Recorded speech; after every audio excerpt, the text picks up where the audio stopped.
supposed to. Oh, there it finally went. Okay. Need a motion to approve the minutes of January 8th, 2025. I'll make a motion to approve the minutes from January 8th, 2025. I second the motion. Okay, motions have been made and seconded. All in favor? Aye. Aye. Treasurer's report. All right, Pam will have it up on the screen in the room here, and then if you're following along in your packet, it's the fourth page with the kind of blue lines across it in a couple spots. Oh, or black and white lines.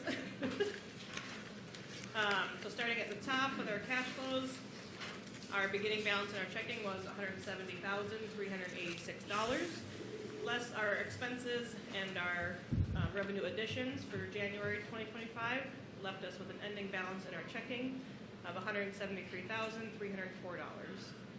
Then we had the addition of our assets, our UBS accounts, for a total of $406,171 for the township assets. Moving down to the middle of the page, for our year-over-year expenses, our expenses in January 2025 were $1,100 higher than January 2024. And this was due to some SEH fees. This was the engineering firm we used for our road construction projects, so still paying just a few minor invoices for them here in the new year. And then looking at our revenues, we had revenues that were $6,500 lower in January 2025 compared to last year. And this was due to less of a reimbursement for snow and ice clearing of County Road 75 from Washington County. So since that's a county road, but we use our plows to plow it, they reimburse us for that. We're looking into kind of why it's so much lower, because we felt the snowfall was pretty similar year over year. To let you know if there's any real driver for that as we follow up. And then down at the very bottom, bottom left, is our year-to-date surplus of $2,900. Any questions for me? Okay, motion to approve treasurer's report. I'll make a motion to approve treasurer's report. Second the motion. Motion has been made and seconded. All in favor? Aye. Aye. Bills. I'll make a motion to pay bills 20 through 36 for a total of $12,260.08. Second the motion. Okay, motion has been made and seconded to pay bills 20 through 36 for a total of $12,260.08. All in favor? I got a question on one. Not really a question, but on SEH, I think that's our last bill, as far as I know. Does that sound right, Keisha? Which one is that? 22.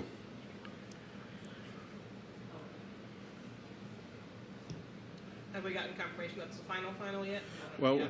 when I met with him, he told me one more bill would be coming, Okay. and I'm assuming that's it, so I'm guessing that should be it. If he has another one, we'll have to call him in and find out what's going on. Okay. Yeah, and then one item I didn't call out either, items 31 and 32. You can see a negative $14,000 for park construction, and then an addition for $14,000. We wrote the original check in December. We had a banking fraud issue, so had to void that check and reissue a new one. So that's why you're seeing kind of an in and out there. But park construction will only receive $14,000 at the end of the day. Can I ask who motion and second? I first, Jake second. Wait, now we can vote. Okay, all in favor? Aye. Aye. Any other? Hearing none. Reports from committees. Planning Commission report. Is anybody here? Speak up. I said Eduardo is on his way. He's going to be a few minutes late. So. Okay, we'll move on. The next Planning Commission meeting will be Monday, March 3rd at 6:30 p.m. The next Town Board meeting will be Wednesday, March 12th at 7 p.m. The Local Board of Appeal and Equalization meeting Thursday, April 10th at 6 p.m. Nope, correction. The annual meeting will be held on Tuesday, March 11th. What was that all about? I had the wrong date, Oh, and it was published, and so I had to republish it in the newspaper as a correction.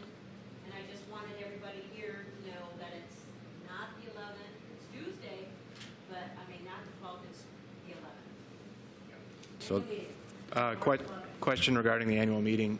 That's run by a facilitator, correct? Not the town board? Correct. In the past, that was Phil. Right, but we Do we open it to the public for a? somebody a motion to, Okay.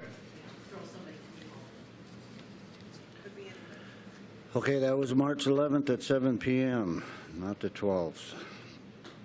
Planner report by Jennifer Haskamp.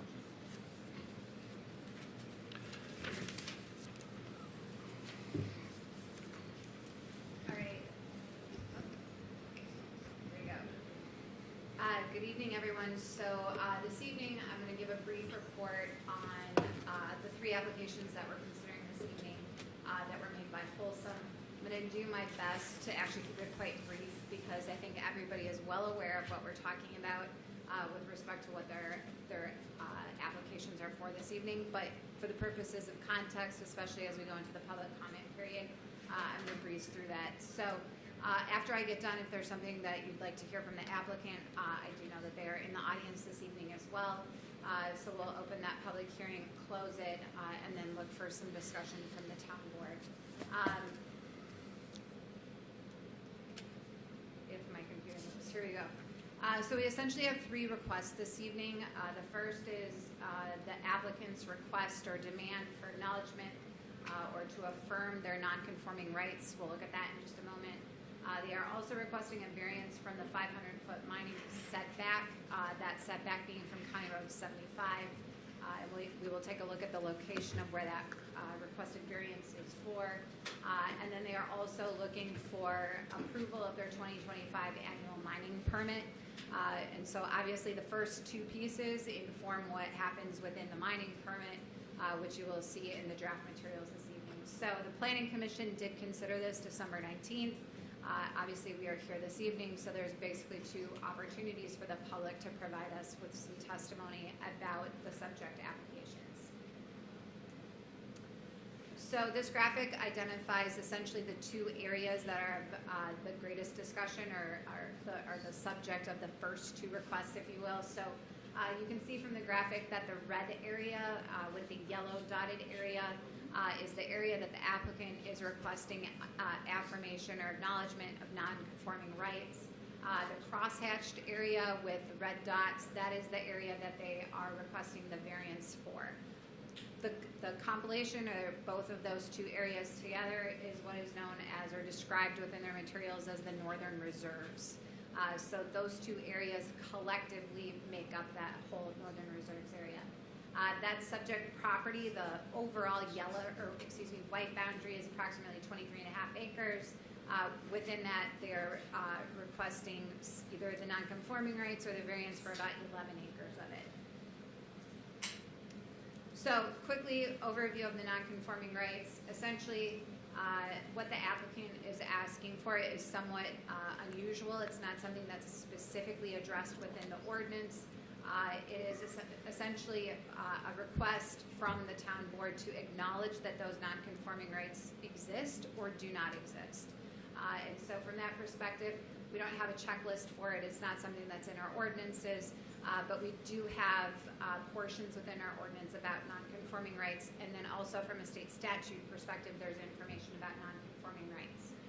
What they're asking for is, again, that first area that we talked about, to be able to mine within 500 feet of a residential structure located at 9280 Great Cloud or County Road 75. So essentially the resulting setback is approximately 87 feet from the property line. So maintaining a 500-foot setback from the residential structure, 87 feet from the property line. And then also because they believe they have those non-conforming rights in that particular area, that they would also be able to follow under what ordinance was in place at the time, which is part of the argument for non-conforming rights, which would be to also allow berming, stockpiling, screening, et cetera, within that setback, because that is what was permitted during the time that that ordinance was in place that they are claiming rights under. In terms of the analysis, a very brief overview. That property line in the north is shared with 9280. There is a residential structure on that property. The predecessor to Holcim entered into an agreement with that property owner. It was known as the Ganaway Agreement if you look at the documentation. That private agreement was entered into on June 28, 1992. Per the ordinance that was in place at the time, ordinance number 36, it does appear to be a valid agreement in terms of it met the conditions of the ordinance. Secondarily, Holcim's eastern property is also shared with a residential property line, which is 9301 Gray Cloud, and then it's also abutting the County Road 75 right-of-way. They have a similar agreement with that property owner, or the predecessor of that property. It has a slightly different set of facts associated with it, as it was not and is not zoned within the CE overlay district. As a result, that agreement does not have the same validity or standing, if you will, as the one with 9280. In terms of the code provision in place at the time, ordinance number 36 said that essentially the operator could enter into a private agreement with an adjacent residential property owner to mine within 500 feet of the property line, but that private agreement had to meet certain conditions and stipulations. So I think you've all seen the agreement, everybody's aware of it.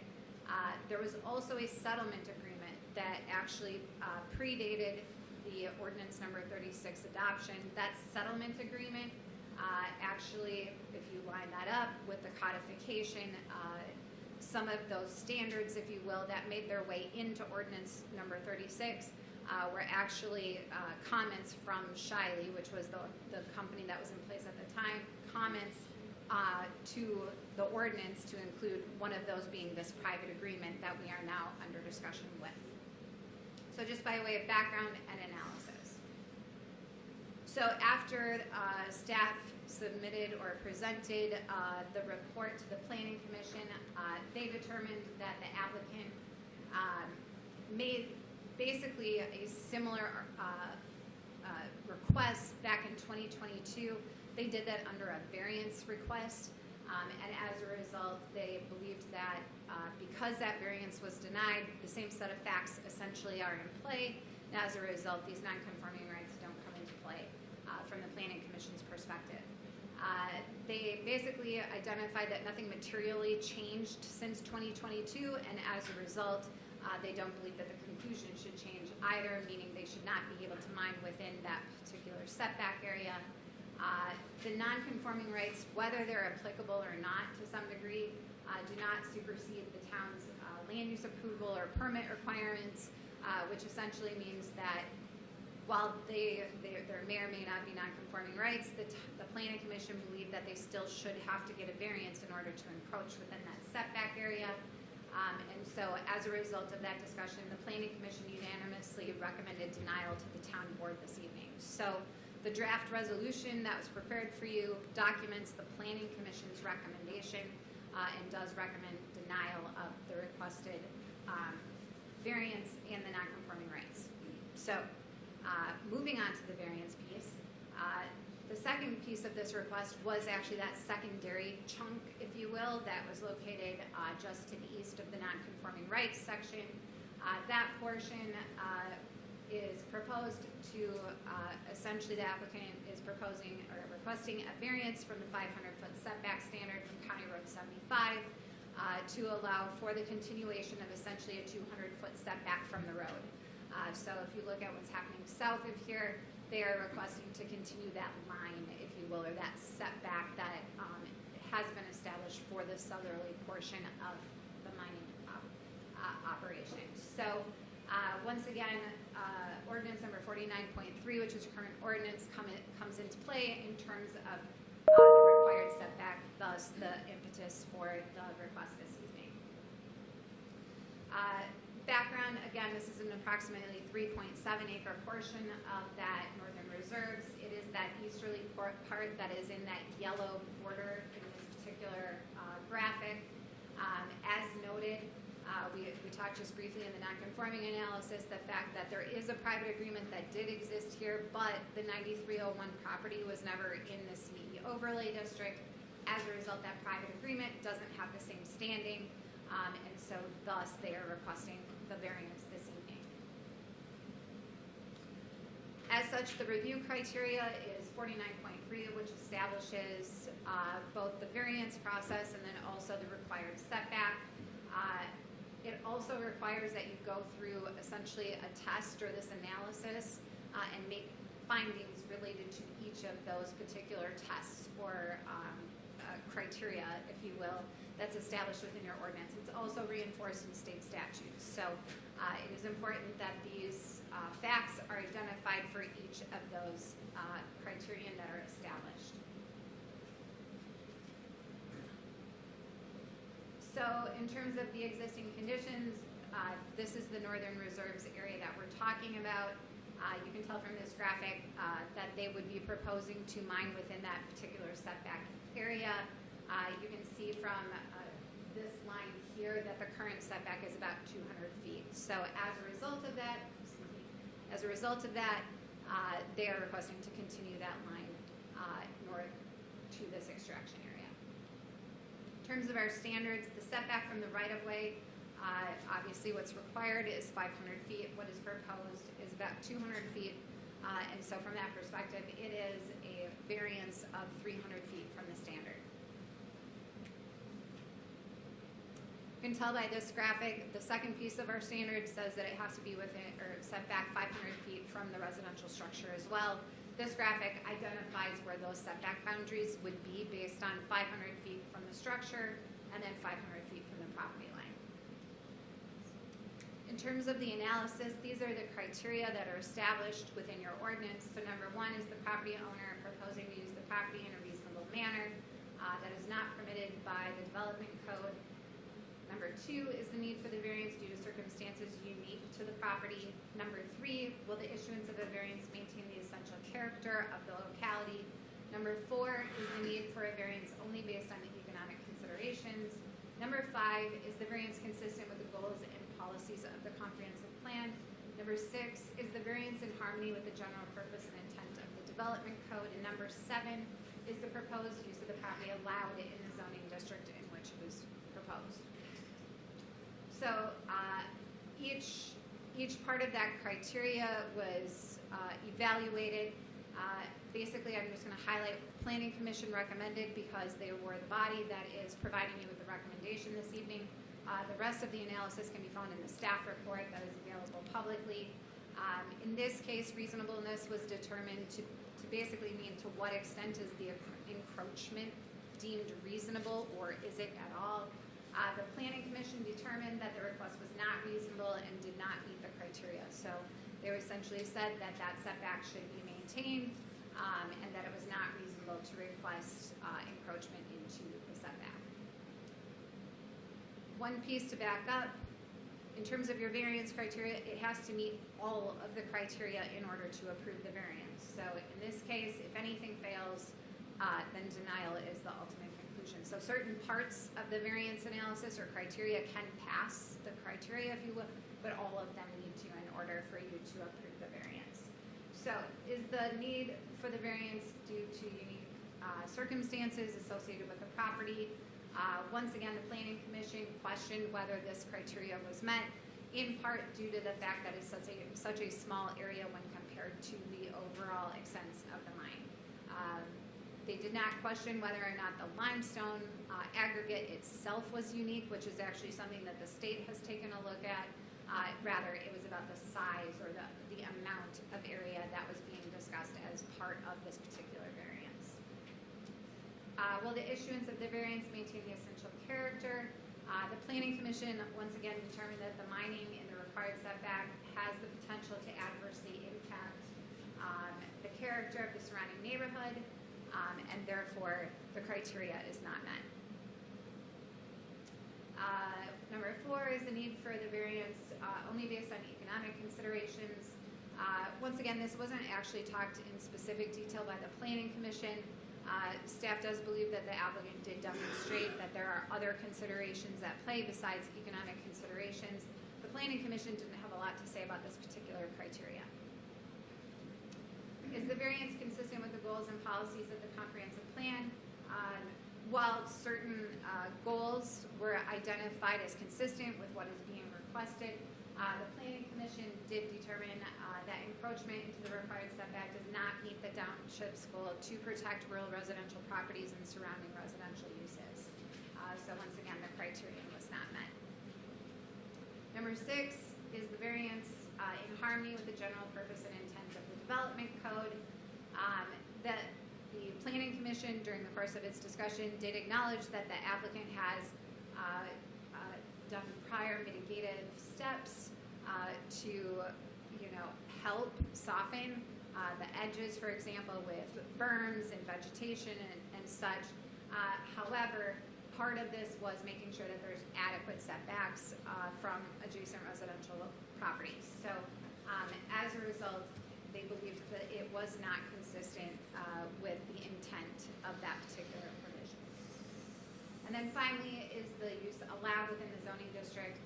Once again, this is affirmed, this use is allowed within the zoning district. Mining is identified with the proper permitting, including the administrative permit and the conditional use permit.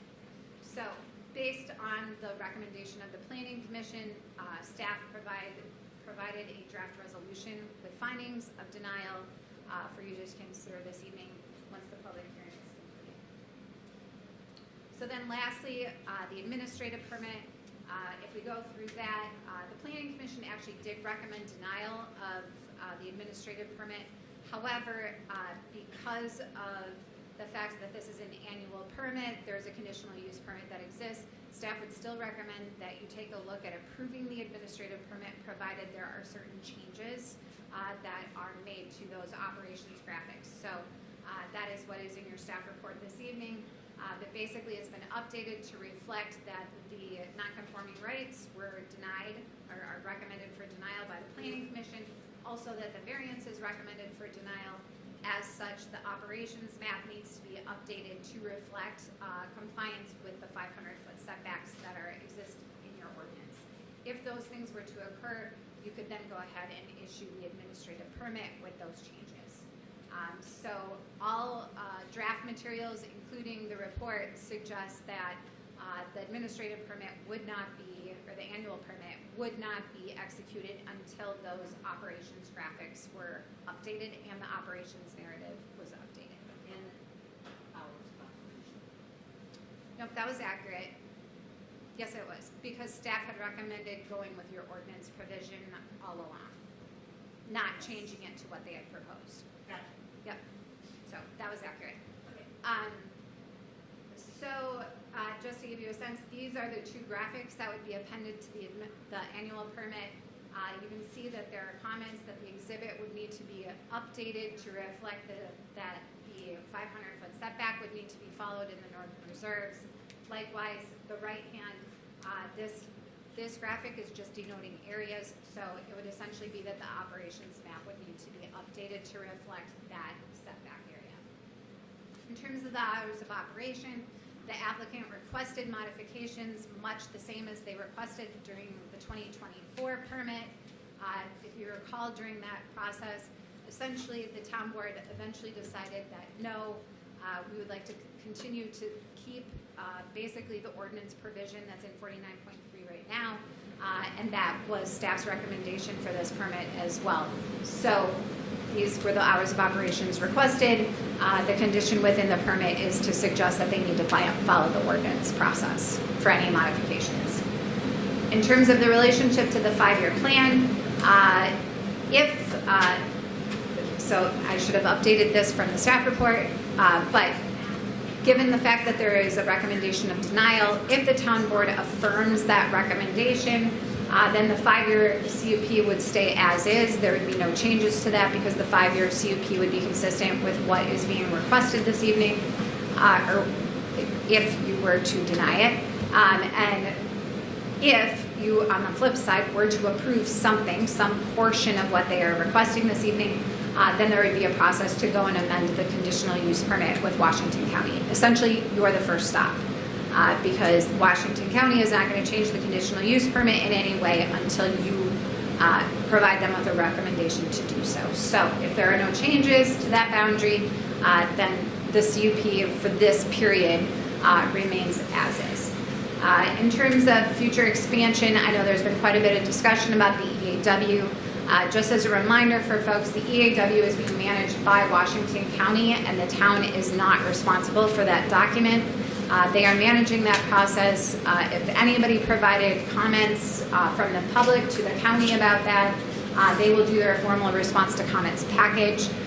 We, as a town at the moment, do not have any applications that are active with respect to the EAW or the EAW area.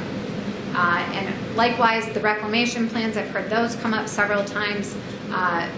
If you read the permit and read the administrative permit and also the analysis, no reclamation plans have been approved by the town at this point.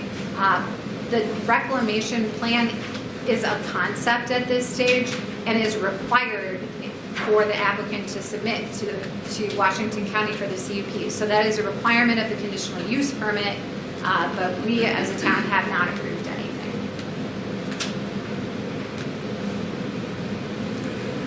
So with that concludes my overview of what we're looking at in the Planning Commission's recommendation. Whether you'd like to hear from the applicant or not, obviously I will leave up to you as the board. We do have the public hearing this evening. And as I stated, there are two resolutions that are before you for discussion, both of them reflecting recommendations of denial from the Planning Commission with findings. So with that, I will hand it back over. Turn your mic on. Okay, at this time, we, Is your mic on? We can't hear you back here. all right, at this time, we'll suspend this meeting to open up a public hearing regarding Holcim's annual mining permit and allow the public comment period. So if you have anything to say, please step up to the mic, give your name and... Sure, thank you. Chair, supervisors, my name is Jacob Steen with the Larkin Hoffman Law Firm, and my firm represents Holcim. Is that on? Look on top and see if the little green butt light's on. Yep, Okay. it's on. Is that a little better? As staff indicated, we are here tonight seeking three requests: the annual permit, the variance, and recognition and acknowledgement of our legal nonconforming rights. And we would ask that you approve all three of those requests. With respect to the legal nonconforming rights, as we have detailed in our application and as detailed in the staff report, and based on the factual history, Holcim has demonstrated under Minnesota law in the diminishing assets doctrine legal nonconforming rights to mine within that requested area to the north. And while we understand that the Planning Commission did not agree with that interpretation, Minnesota law is clear, and denial of recognition of nonconforming rights does constitute a taking. So for that reason, we would ask that you approve that request. Now, with respect to the variance, Holcim has also demonstrated the necessity of the variance as required not only under your ordinance, but under state statute. We are currently seeking a request to reduce that setback to 200 feet from the property line along County Road 75. However, I would note that Holcim is amenable to what I would call the compromise solution that was proposed in the staff report, and that is a reduced variance that would maintain a larger setback to the property to the northeast across County Road 75. But I should note that neither of these requests should be either a surprise or unexpected from anybody in the township. The property was originally acquired in 1978 by Sheely with the express purpose of mining. In the 40-plus years that have followed, it has been identified on your own documents, the township's own materials, numerous times as mining. Not only the 1985 settlement agreement, but prior conditional use permit applications, as well as your current comprehensive plans. So again, we are simply asking for you to approve our request consistent with the long-held expectations of Holcim and the community and our rights under Minnesota law. With respect to the administrative permit, we appreciate staff's recommendation of approval. We agree that that permit should be issued regardless of your decision on the other two requests. But we do want to add one comment related to Condition C. Condition C specifically deals with tree clearing and driveway changes. And it creates an additional standard under which we would have to come back for discretionary approvals to the town board. But since the adoption of the 24 permit, administrative permit, the town has since adopted new language, ordinance language that imposes tree clearing requirements. And what we're doing is we're just asking to be treated like everybody else here. We have an ordinance in place that you have adopted in May of last year that establishes a threshold of 20,000 square feet for tree clearing that closely mirrors the county's ordinance, and it doesn't establish some additional discretionary procedures. So not only is this unnecessary, but it's inconsistent. And it's inconsistent particularly because it has nothing, these are areas that have nothing to do and are unrelated to mining. We understand that areas within the mine are subject to these conditions, but areas that are completely unrelated, we ask would be separated. With respect to the driveway changes, our only access, our only driveway, those are going to be coming off of County Road 75. As we all know, County Road 75 is exactly that, a county road, and the county has exclusive jurisdiction to determine access on the county road. Particularly when this is unrelated to mining activities, we would ask that we are simply treated like every other property owner in the township and held to the same standards that everyone else is held to. So with that, we would ask that you strike that condition of approval with respect to areas that are outside of the extraction area and approve our requests. Thank you. Okay.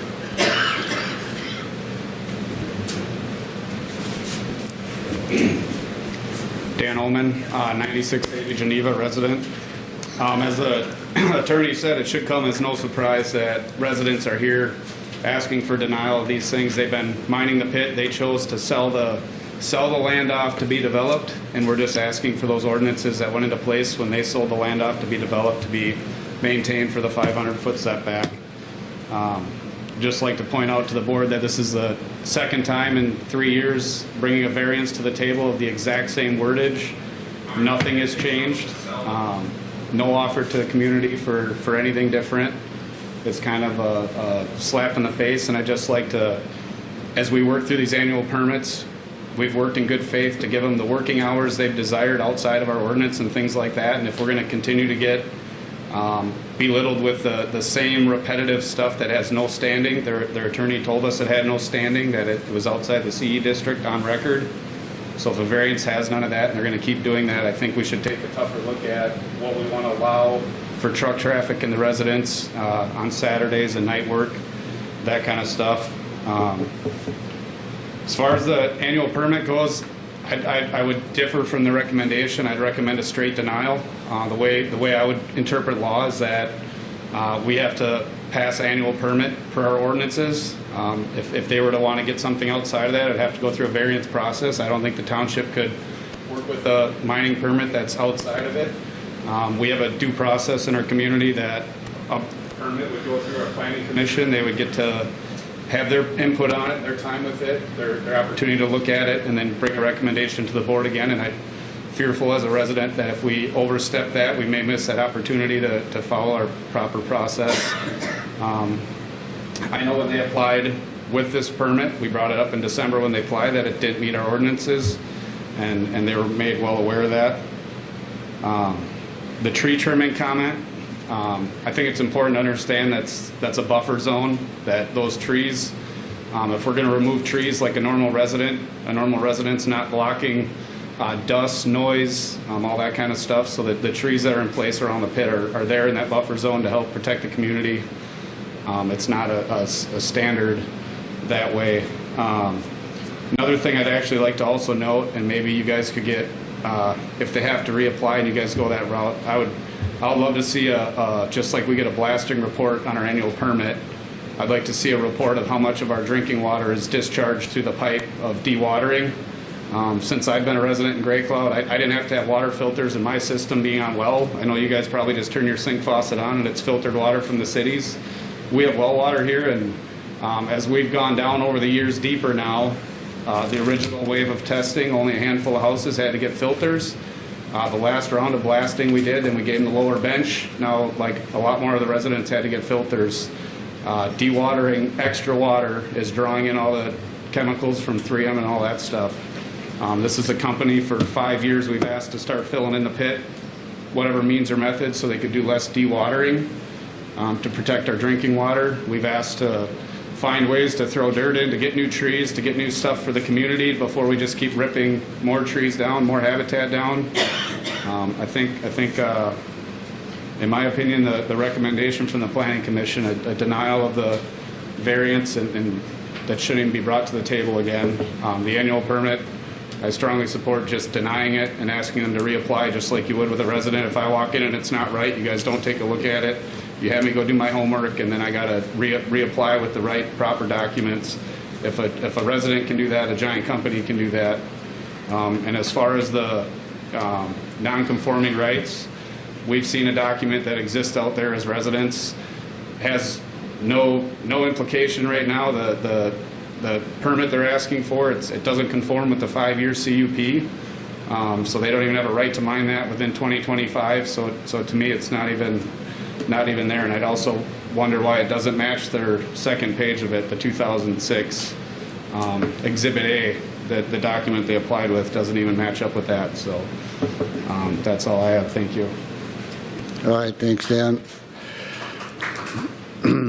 Anybody else?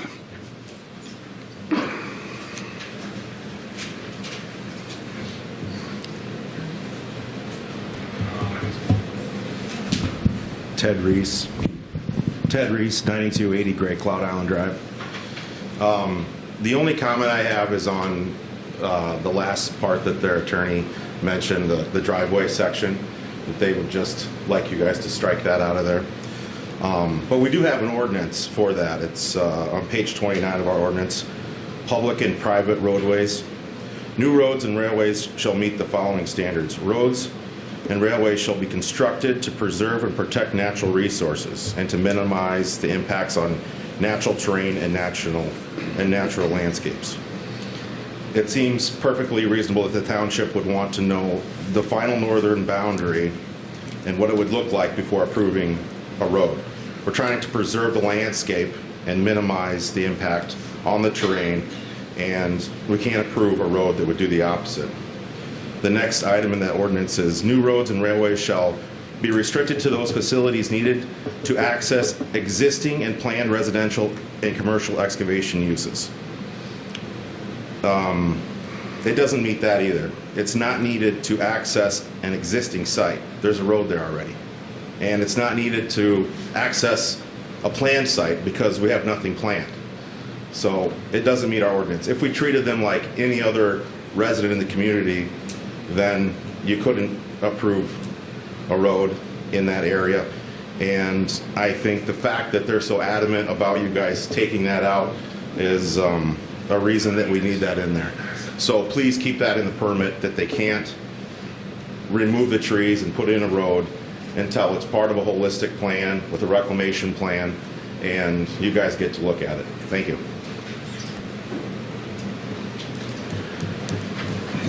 Any other comments from the public?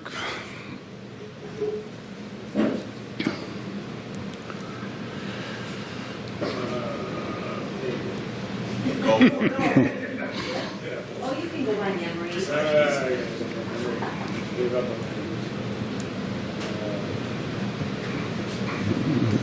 Didn't mean to put you on the spot.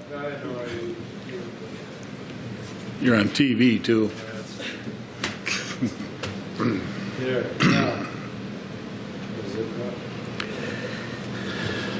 I'll pull some. Okay. All right. So basically, I just had a question. Jeff Moore, 9301 Great Cloud Island resident. I just had a question that hasn't really been addressed about. I think it's been established that the covenant on my property is weak or has problems or has issues. But I just wanted to add one thing that hasn't really been brought to attention, and that's the age of the document. In Minnesota subdivision or Minnesota statute, 500.220.2A subdivision or section, this is where I'm struggling.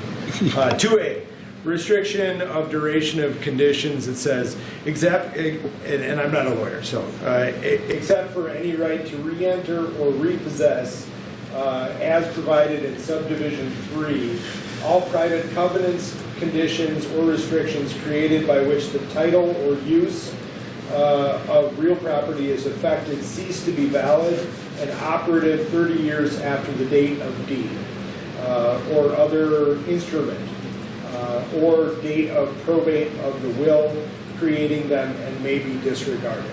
So my reading of that, and I'm not a lawyer again, I've just, a legal question, you know, is it does, by that, if you're going to say my covenant has any weight, does because of age it have no weight at all? And should it just be completely disregarded? Secondly, staff has kind of proposed a 500-foot setback from primary structure. That exists nowhere in our ordinance, and I expect and would appreciate the same protection that everybody in this township has, and I think I'm due that protection. There's additional jeopardy for my property as they cross the county road. My property, my primary structure is much closer to the variance area than it will be to the southern border once they cross that road. So if you are would vary my setback there, I'm going to have a berm right against my barn on my southern border, and that's going to significantly affect my ability to enjoy my home, my piece of the rock. So thank you. Okay, thanks, Jeff.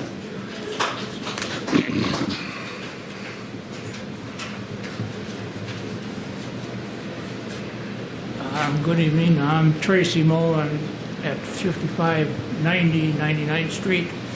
And when I originally bought 13 acres, the driveway, I define it as like going straight to the Steve Christensen property. I owned that driveway. But when I subdivided the property, I sold that portion with property to the south of my property. I retain an easement on it though, and I still use it for various reasons. I mentioned to the county that I have an easement there, and I've never heard any reaction back about it appeared though that the roadway would be moved over and that easement would then be taken somehow. I don't know if there's any plan to give me a different easement for it or pay for my easement, but I want to continue to have a legal right to use that area for access. So I'd like that part of the record. Thank you.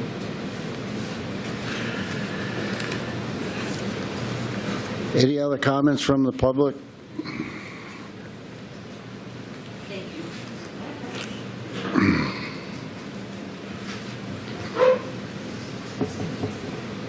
Hello, my name is Mark Bacon. I live at 10700 Gray Cloud Island Drive South.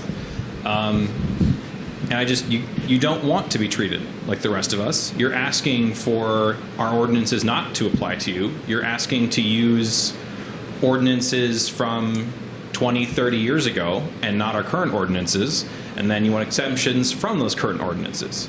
I live here. If I wanted an exception to an ordinance, I'd have to go through you guys. I wouldn't threaten you with a legal process, and it just seems ridiculous to me that an international company that in 2021 had 67,200 and some employees internationally, had a net income of $2.5 billion, is so fixated on destroying our island, on destroying a unique habitat in the Mississippi River, and on destroying land so close to these two people's homes. This isn't a financial burden for your company. Your company made over $2.5 billion. I would imagine that the entire state of Minnesota is less than 1% of your company's profits and employees. And we as a town have told you several times over the years, no, we don't want you to do this. We're not permitting you to do this. And now you're coming here threatening us with lawyers. And you think that we're then going to give you the benefit of the doubt? You tried to annex your land to Cottage Grove, which could very well have led to the death of our independent township. Why should we ever give you the benefit of the doubt? You aren't working with us in good faith. You're trying to find every single conceivable loophole legally to do what you want without listening to us and our town. And I think that that's offensive, and I think that it shows you don't care about us, you don't care about our island, you don't care about what is right to do. And even if legally you do have the right to do certain things, there's a question of morality. And laws are often changed because they're wrong. And this is a thing that if you force it to go forward, which I don't think that you can legally do, but if you're able to do so, future generations will say that this was wrong and the laws should have been changed to prevent this. I mean, no corporation cares about people more than they care about profit. They just don't. That's been proven endlessly. That's why we have townships. That's why we have ordinances. That's why we have laws, because we can't trust a corporation to look after the best interests of the people. Okay? And so now you're fighting against us. You're saying, screw you, we want to do what we want to do anyways. And only one of you is willing to make eye contact with me. And I think that that's a little sad, right? How close do you want to have somebody mine to your house? How close do you want to have these things happen to you? Why would we be different? How offended would you be if somebody tried to sue you to destroy land that close to your house and destroy things that close to your property and where your children live?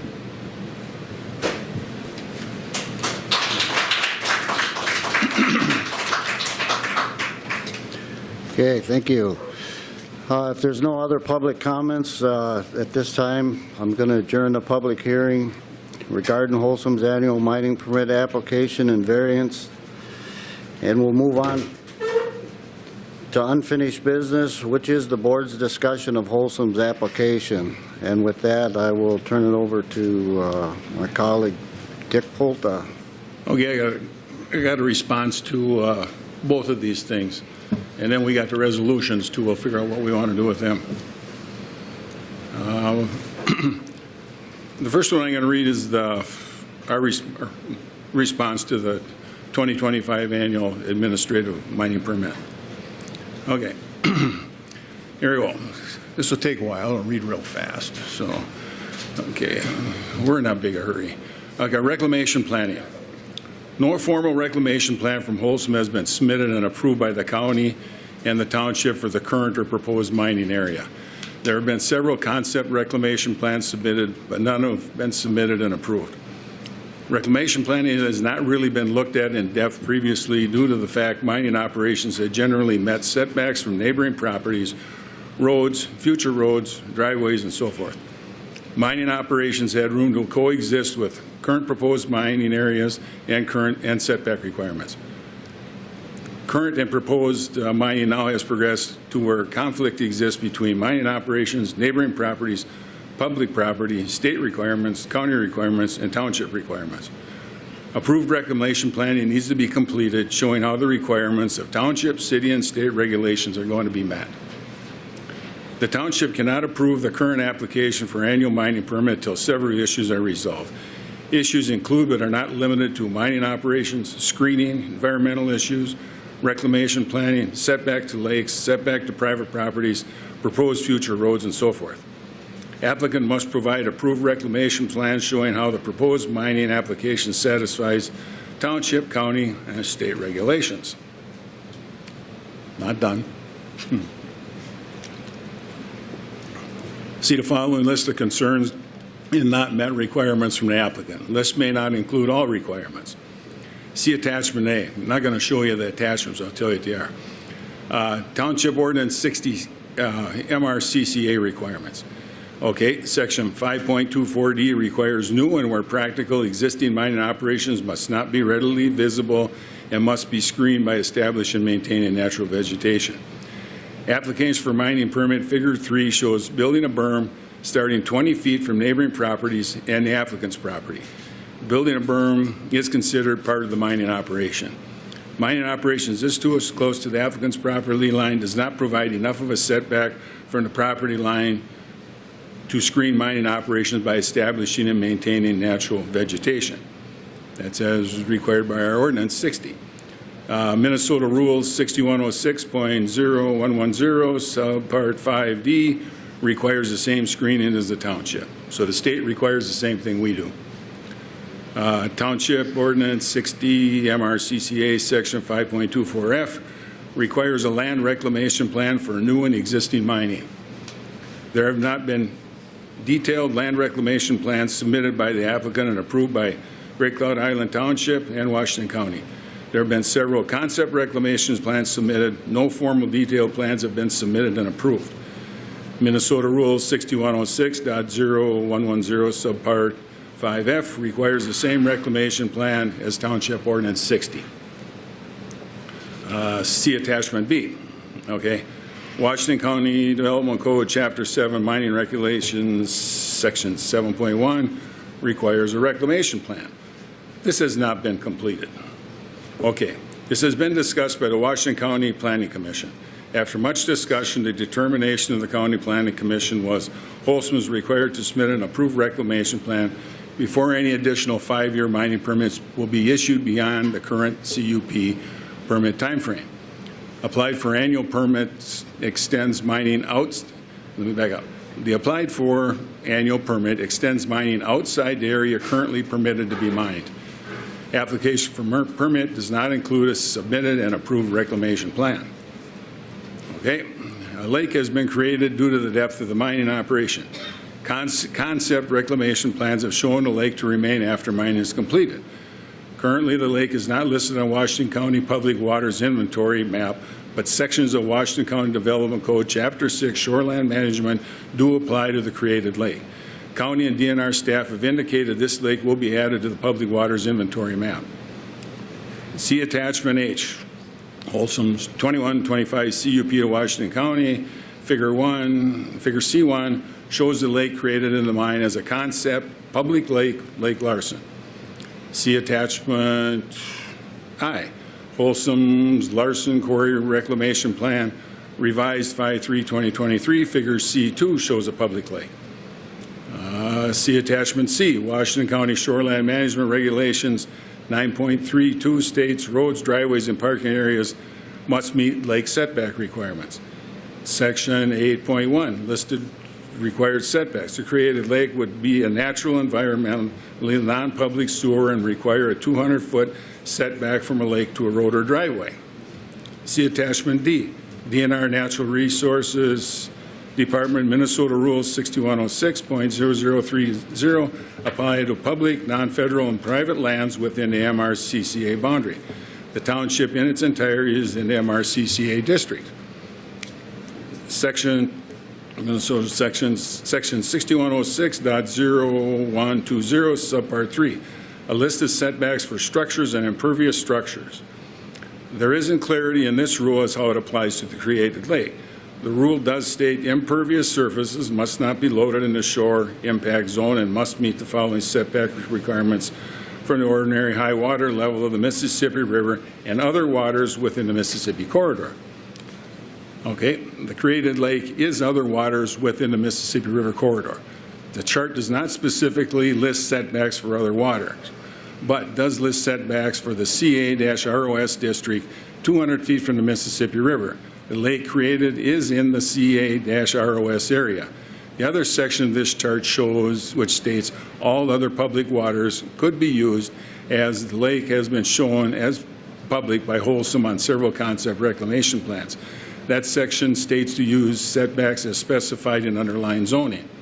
Underlying zoning then falls under Washington County Development Code Chapter 6 Shoreline Management Section 9.32, which states all new roads and driveways must meet lake setbacks listed in Section 8.1 and must not be placed within bluff and shore impact zones.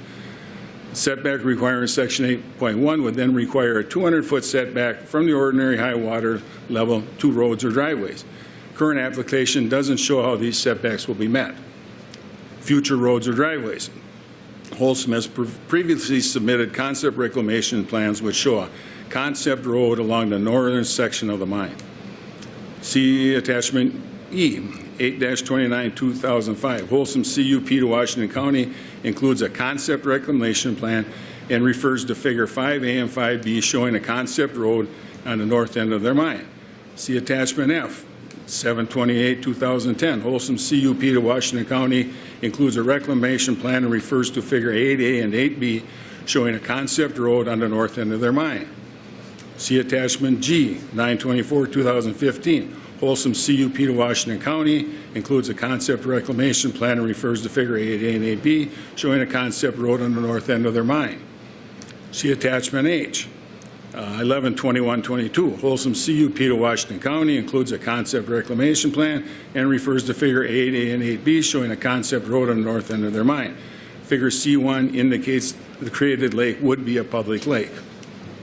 See attachment J, Holcim's 11/4/24, Holcim's current mining application. This application shows no reclamation plans or planning. It only contains brief information on oak savanna restoration. For some reason, reclamation plans were left out of your permit this year, although the other ones didn't mean much anyway. The current submitted application contains Exhibit 1, which shows a future public street which is consistent with past concept reclamation plans, and Figure 2, which shows a 20-foot ingress-egress driveway easement connecting to a 30-foot access road. The submitted application shows no approved setbacks from the proposed road in the mining operation. Okay, Washington County Development Code Chapter 7. The following operation conditions and standards must be met for all mining operations.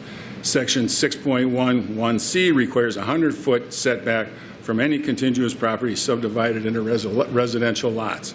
The administrative permit does not meet this requirement. Written agreements for reduced setbacks from the leased property.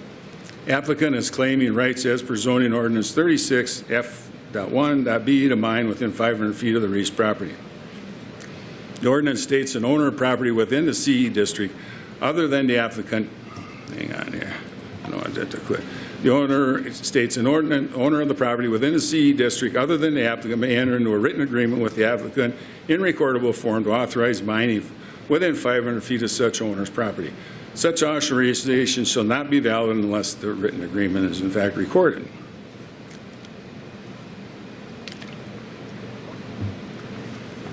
This section in itself does not allow mining setbacks to be less than required by Ordinance 36, Section F.1b. States no bank or pit excavation shall be made within 500 feet of any adjacent boundary of a zoning district where mining is not permitted in a right-of-way of an existing public road, the Mississippi River, or any property not owned by the applicant, except that excavation shall be permitted within 200 feet of the right-of-way of County Road 75 north of the Great Cloud Town Hall, subject at all times to be the requirement of 500 feet from any property not owned by the applicant.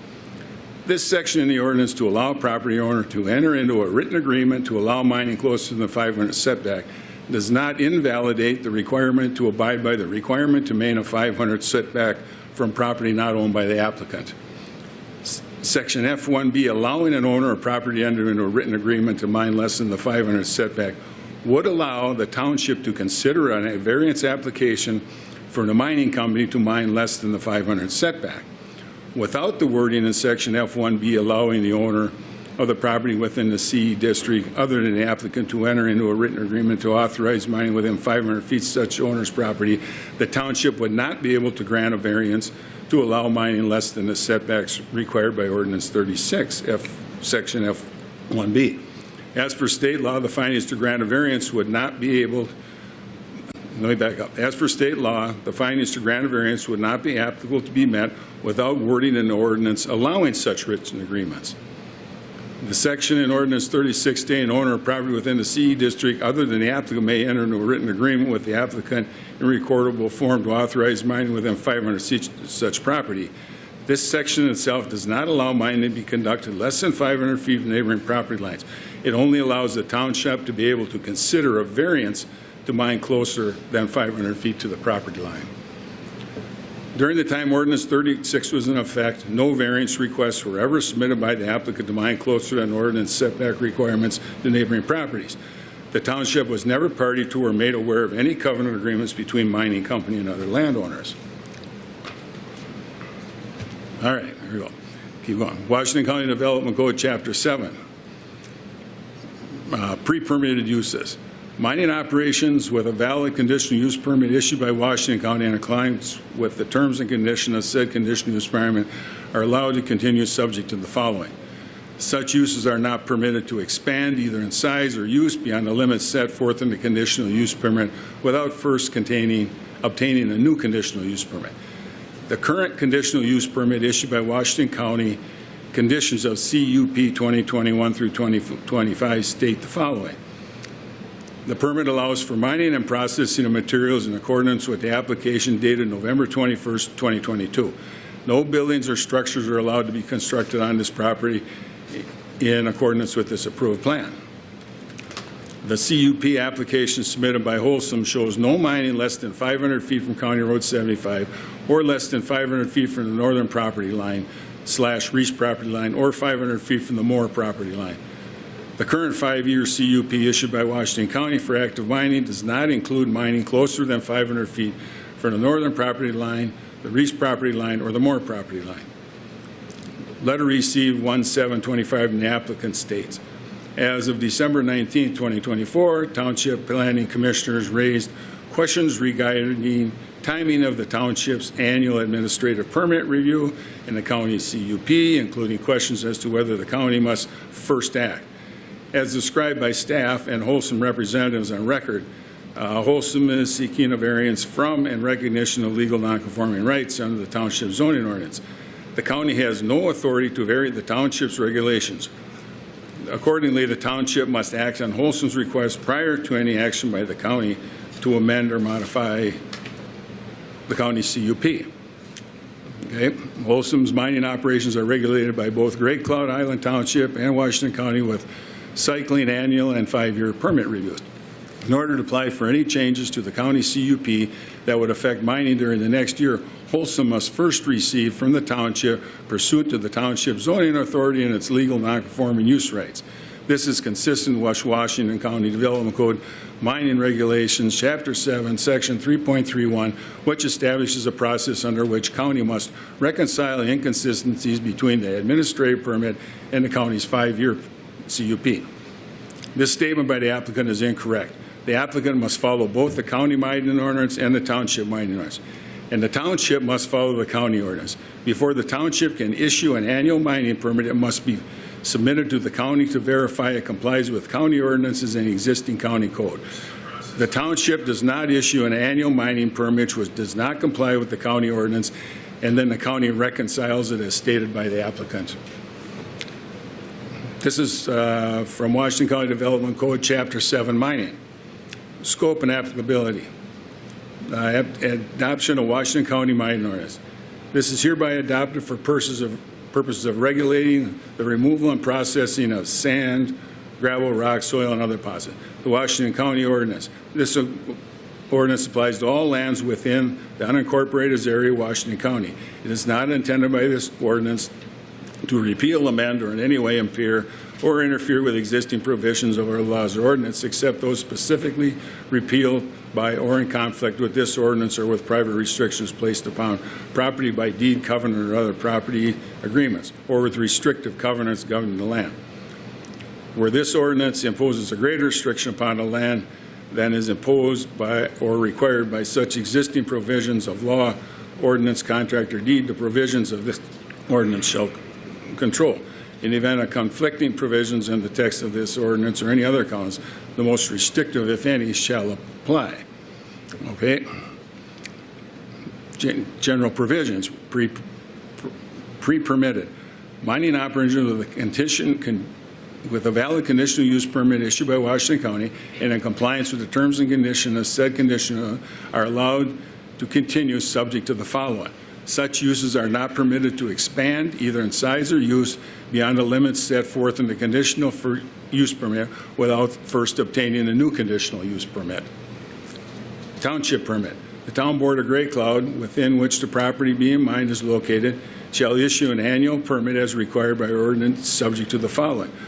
Prior to the issuance, this is part of their zoning code, Washington County. Prior to the issuance of an annual permit, a copy thereof shall be submitted to the Washington County Zoning Administrator for review to verify that it complies with the requirements of this ordinance and existing county permit. If the permit conforms to the requirements of this ordinance, they're talking about the county ordinance now, and any more restrictive conditions set by the township, the annual permit may be issued. If the township annual permit does not conform to Washington County, the Washington County Zoning Administrator shall refer it to the Washington County Planning Advisory Commission for review. The current application for mining is requesting that mining be allowed in an area not permitted or approved by the county to be mined. Township's position on this annual mining permit issued by the township must meet existing county and county permitting requirements. Not that the township issues an annual mining permit and then the county needs to reconcile inconsistencies between the annual permit and the county's 5-year CUP as stated by the applicant. The township is unable to approve the applied for annual mining permit due to the items previously listed. Sick of listening to me read now? Okay. That's what I got on the annual permit. You want to do them separately, that and the variance separately? We'll do that. We'll do that separate. Good, I need a rest. Thanks, Dick. Would you like to add anything to that at this time?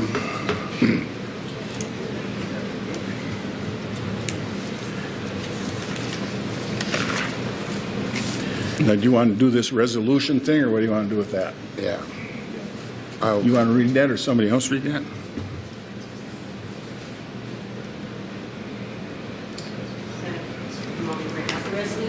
I think Jake's looking for it. Well, here, you want a copy of it? Yeah.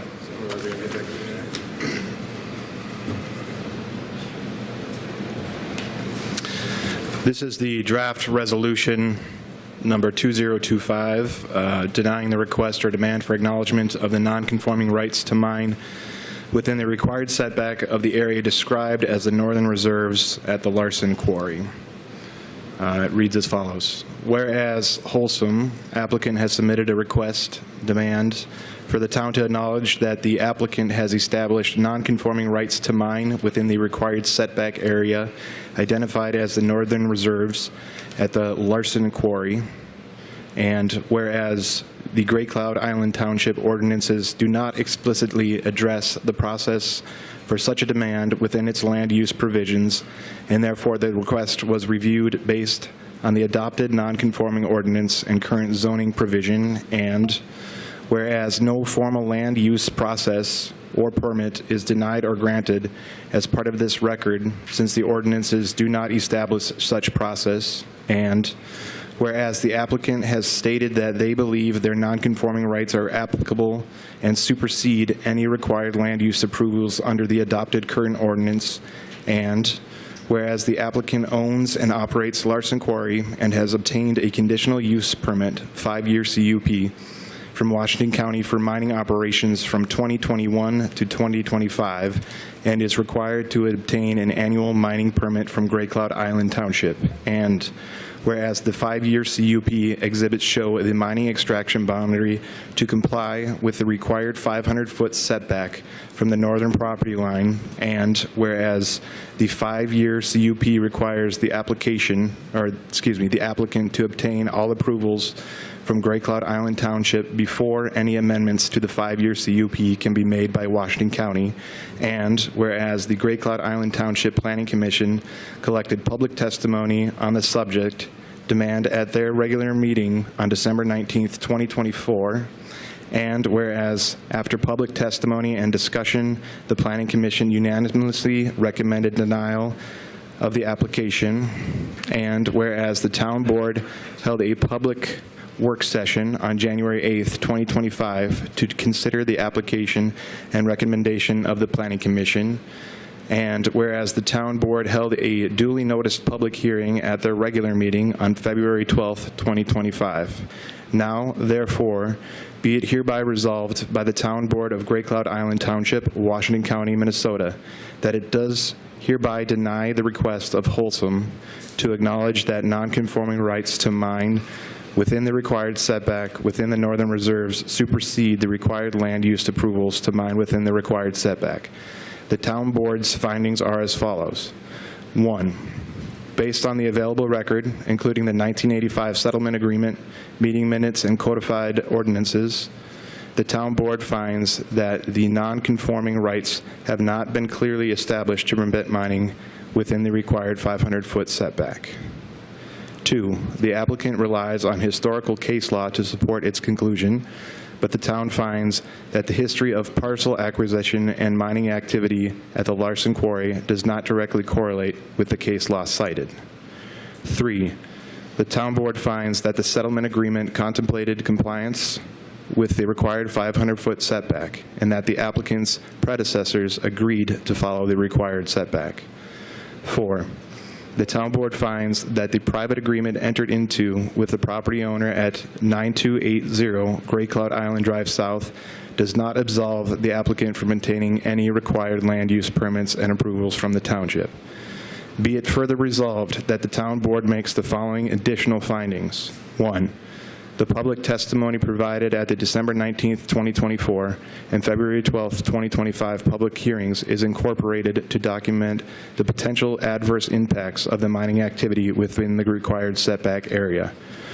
2, the applicant made a similar application for variance from the required mining setback in 2022, and that request was denied, as stated in Resolution 2022-04 and 2022-08. 3, that the findings contained within Resolution 2022-04 and 2022-08 are hereby generally incorporated as additional findings which support this denial.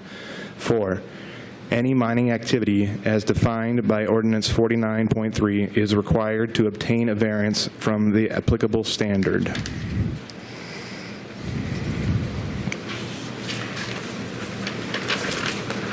All right, thanks.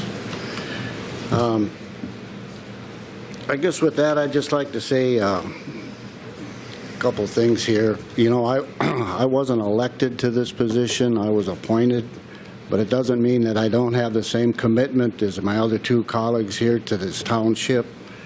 I've been in this township since 1985 when we moved here. I've seen a lot of changes come and go.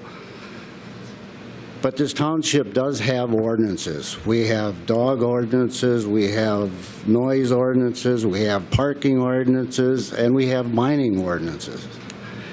And it would be my opinion, if this board would approve this permit as it is written right now, we would be in violation of our own mining ordinances. Therefore, with that, I would make a motion to adopt a resolution denying requests for acknowledgments of non-conforming rights for the mine within the requiring setbacks of the area described in the Northern Reserve at the Larson Quarry. I'll second that. Okay, a motion is made and second. Is there any other further discussion? All in favor? Aye. Aye. We'll move on to the variance request. I can start with that. Okay, response to Holcim's variance request 11/4/2024 to mine closer than allowed by zoning ordinance 49.3 to County Road 75. We got a little bit of reading to do here too. Okay. As per Minnesota statute 462(3.57), variances shall be only be permitted if the variance request meets criteria listed in the statute. 1, variance shall only be permitted when they're in harmony with the general purpose and intent of the ordinance and when the variances are consistent with the comprehensive plan. The intent of zoning ordinance 49.3 is very clear to require a 500-foot setback from mining to any road right-of-way of an existing or plotted street, 500 feet of any adjoining property lines, 500 feet of any property contiguous subdivided into residential lots. The applied for variance doesn't meet any of these requirements. Number 2, Variance may be granted when the applicant for the variance established that there are practical difficulties in complying with the zoning ordinance. Practical difficulties, as used in conjunction with granting variance ordinances, mean that the property owner proposes to use the property in a reasonable manner not permitted by the zoning ordinance. The plight of the landowner is due to circumstances unique to the property and not created by the landowner. And the variance, if granted, will not alter the essential character of the locality. That's state law. Okay, the applied for variance shows no practical difficulty in complying with the zoning ordinance. The plight of the landowner is not due to circumstances unique to the property. The applied for variance is due to the landowner wanting to mine aggregate products outside of zoning regulations, setback requirements for monetary reasons. If there was no monetary value in the aggregate material proposed to be mined, there would be no variance request. It's been stated by Holcim at previous board meetings, variance request meetings for the same property, the variance request was driven by monetary reasons.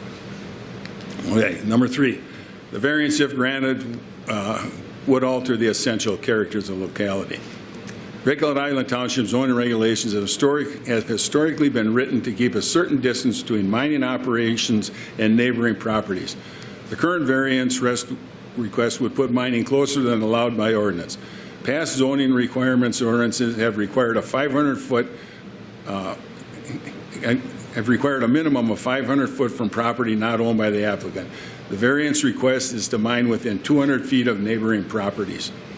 Reducing the mining requirements to only 40% of the required setback certainly changes the essential character of the locality, especially if you're the neighboring landowners to whom the reduced setback would directly apply. The existing mining operation is not fully screened as required by MNRRA requirements. This is especially noticeable where the setback to County Road 75 has been mined to within 200 feet of the road. One could try to say the proposed variance would not greatly alter the essential character of the locality. But as the mining footprint has expanded over the years, so have the effects of mining on neighboring properties. When the mine first opened in the 1950 period, the mine was not really noticed or affected many property owners. Mine was a good distance from County Road 75 and back in a hole in the ground. Yes, you knew it was there, but it was tolerable, as the closest homes were owned by the Sheely Company or their employees. Year after year, as the mine expanded, the effect on other properties increased. The mine used to be out of sight and kind of out of mind. As the mine expanded, yes, it does alter the essential character of the locality. Every year, complaints from the mine activities increase. It should be noted when the mine was first started by the Sheely Company, Sheely bought available lands in the township in order to keep a distance from mining the neighbors and have less neighbors to deal with. After Sheely sold the company to English China Clays, the mining company sold off properties, in turn creating more conflict between mining and neighboring properties. The current property requesting a variance request to mine closer to than the ordinance allowed, Moore's property, was once owned by the mining companies. Yes, over a period of time, and mining expansion does change the essential character of the locality. This is evident by the large number of local residents present at public meetings involving mining operations. 4, economic considerations alone do not constitute practical difficulties. Okay. The sole reason for the variance application is to remove aggregate products for economic reasons. Holcim representatives have stated publicly several times the need for variances in and around the northern reserves are driven by economic factors. The factor of dollar amounts into 7 digits have been quoted by Tom Schmidt, Holcim representative, as a need for variance in this area. To grant a variance, the township would need to determine the problem is due to unique circumstances of the property, not created by the landowner. Unique circumstances related to physical characteristics of the land, such as lot, shape, and dimensions. Unique circumstances do not include personal matters unrelated to the property itself, such as economic considerations, design preferences, private covenants, or changes made to the property by the property owner that prevent compliance with the ordinance. The applicant has shown several reasons for the variance application to be granted, but when all said and done, the driving factor is for monetary reasons. The applicant states the proposed mining setback is consistent with the mining setback that has been established over the past 20 years in other areas of the quarry. This is a false statement.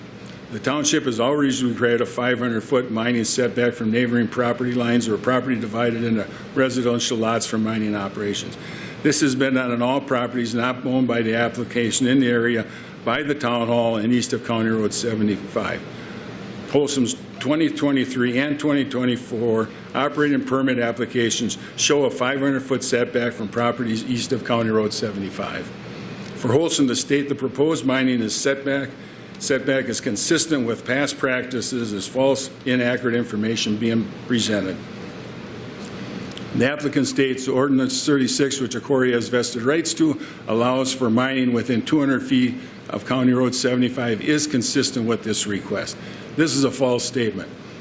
Ordinance 36 only allowed mining within 200 feet of County Road 75 at all times to be 500 feet from property not owned by the applicant or not zoned CE, Commercial Excavation Overlay District. Ordinance 36 also states no bank or pit excavation shall be made within 500 feet of any existing road. Holcim did conduct illegal mining within 500 feet of County Road 75 and within 500 feet of property not in the CE Overlay District in the area located west of the Town Hall building. When this was discovered, Holcim made reprimands by supplying aggregate material for the township. Holcim also mined illegally against Ordinance 36 and Ordinance 49.3 requirements north of the Town Hall along County Road 75 until it was discovered that mining was being done illegally against township ordinances. The issue of mining north of the Town Hall within 200 feet of the county road was discussed during Holcim's 2024 annual permitting discussions. At the time, Holcim requested to continue mining north within 200 feet of County Road 75. Holcim was only allowed to continue mining less than the required setback of 500 feet from the county road due to the fact mining the upper bench in this area had already taken place. The proposed mining shown for Holcim's 2024 operating permit for 2024 would not extend the current mining footprint. Mining closer to County Road 75 would not be allowed, expanding the mining, got in parentheses, expanding the mining footprint closer to County Road 75. Mining in this area would only expand down to deeper depths. The Township's Planning Commission suggested Holcim needed to apply for a variance to continue mining in the already illegally mined area. Planning Commission and Town Board members agreed a variance request would be an appropriate requirement. Conversation between Holcim, Town Board, and Planning Commission determined the need for a variance was appropriate, but in all reality would just be an administrative procedure due to the fact Holcim had already illegally mined the top layer of aggregate in this area. A variance would have only allowed Holcim to mine deeper in an area that already mined illegally. When the illegal activity was discovered, mining within 200 feet of County Road 75 had progressed north to where zoning regulations requiring a 500-foot setback for adjoining and subdivided properties became an issue, and the 500 setback from neighboring properties was enforced by the township. No expansion of the mining less than 500 feet from County Road 75 was allowed to progress farther north than had already been mined. And put C. Holcim's 2023 and 2024 mining plan. The 2024 mining plan shows no expansion of mining farther north, less than 500 feet from County Road 75 than had already been mined. Number 7, page 5 of the variance application. Okay, this is what they wrote in there. Dust is mitigated by regular watering and careful extraction techniques that will continue to be used and are adequate to prevent dust, debris, and variations impacting neighbors' property within a reduced setback to allow mining the north reserves. This has been demonstrated by the successful operation in the area of the old town hall site where a reduced setback has caused no disturbances to adjacent property. This is what Holcim wrote. Okay, this is a false statement. There have been no reduced setbacks in the old town area as stated.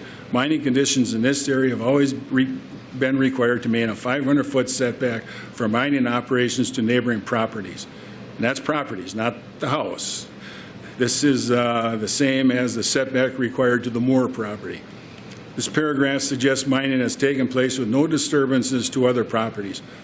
Bob Birago, past manager for Holcim, stated, mining and housing are non-compatible uses. Our business requires creating little rocks from large rocks. This requires blasting and crushing of rocks.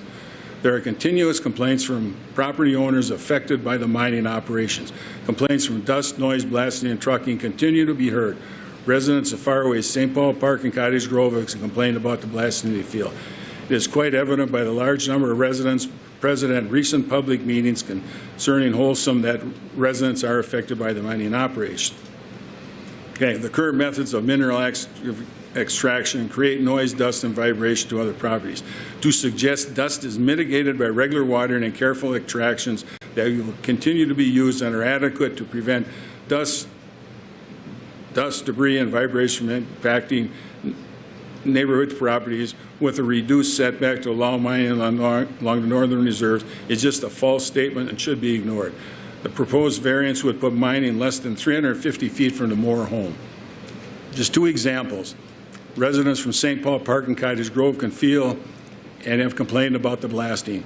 Township residents historically and currently complain how mining shakes their homes. There is no area in the township which does not feel or hear the effects from the blasting. A person can visually see dust being blown off the piles of mine material on a windy day. Residents east of the mine have continuously complained of the mine dust settling on their property. Holcim mine operators do their best to limit dust, noise, and vibration from the quarry, but there is a limit over which they can control. As the mine footprint has gotten larger, the ability to limit effects on neighboring properties has been reduced. To grant the requested variance would put mining closer to existing properties, creating even more conflicts between mining and residential areas. The current variance request would put mining operations close to neighboring properties than has ever been allowed in the township. The closer mining is to homes, the greater the effect is to homes and residents get.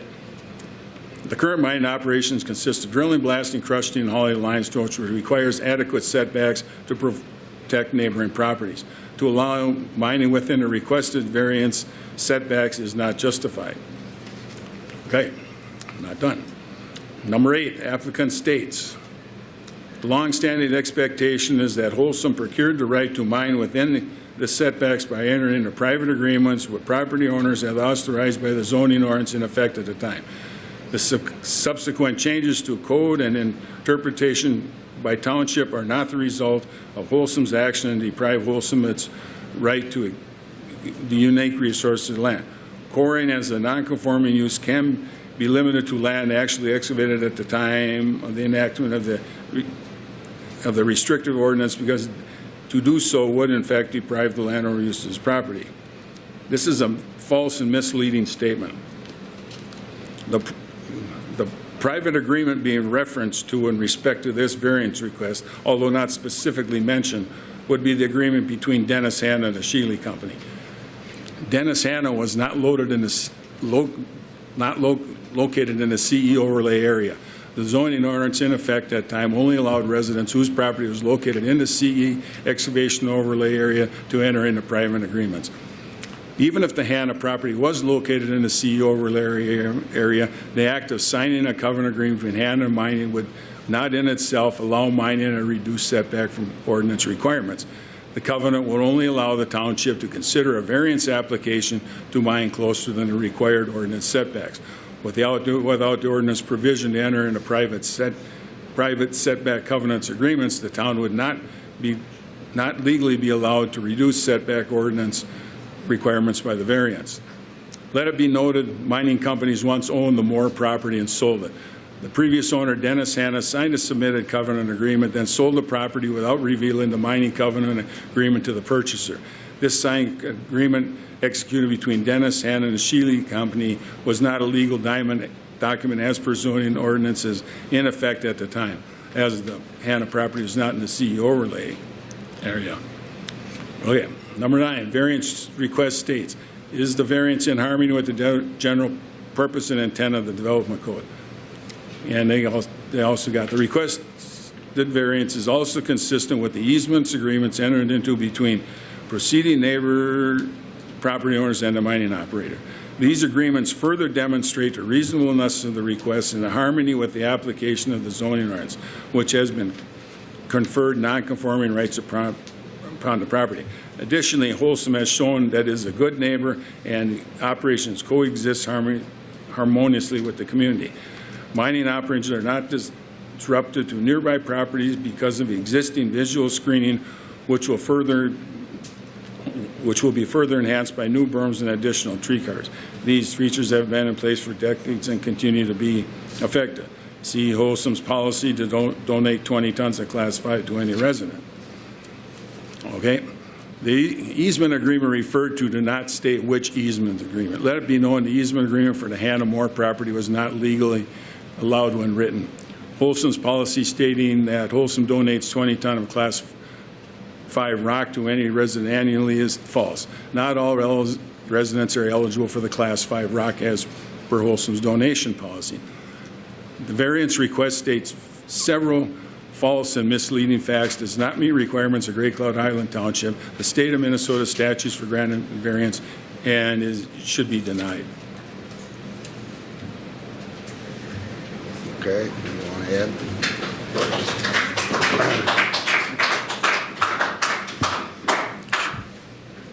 Okay, we have another resolution that Jake would like to read. You want that one too? I gave mine. Oh, you gave me that.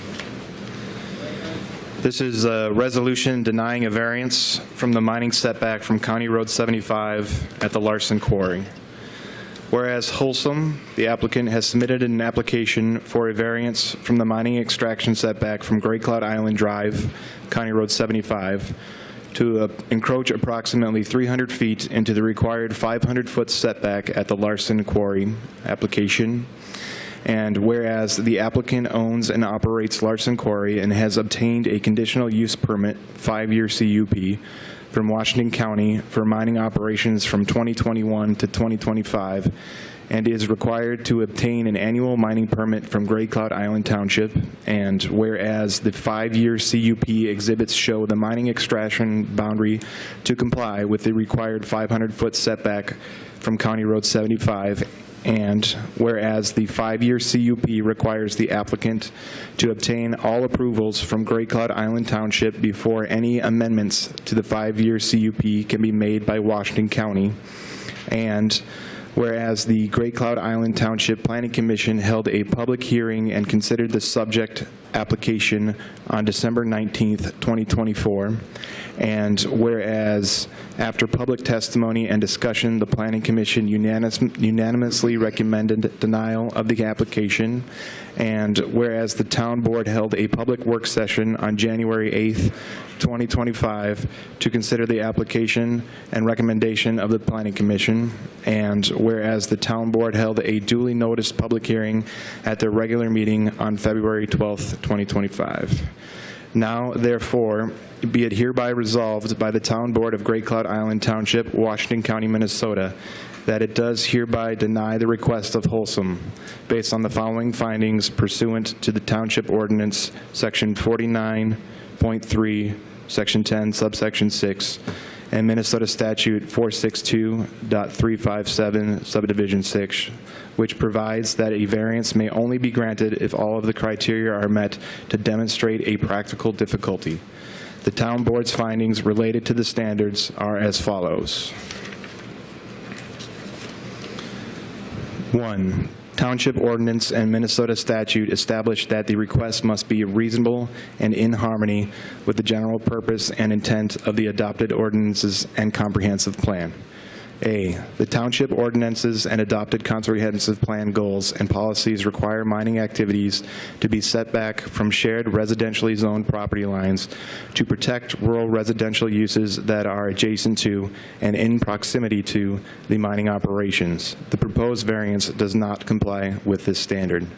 B, the request to mining within 200 feet of County Road 75 right-of-way is a shared property line with an abutting residential use at 9301 Great Cloud Island Drive, also County Road 75. C, active mining extraction within the required setback is not reasonable given to the proximity of the principal residential structure at 9301 Great Cloud Island Drive to the proposed extraction area.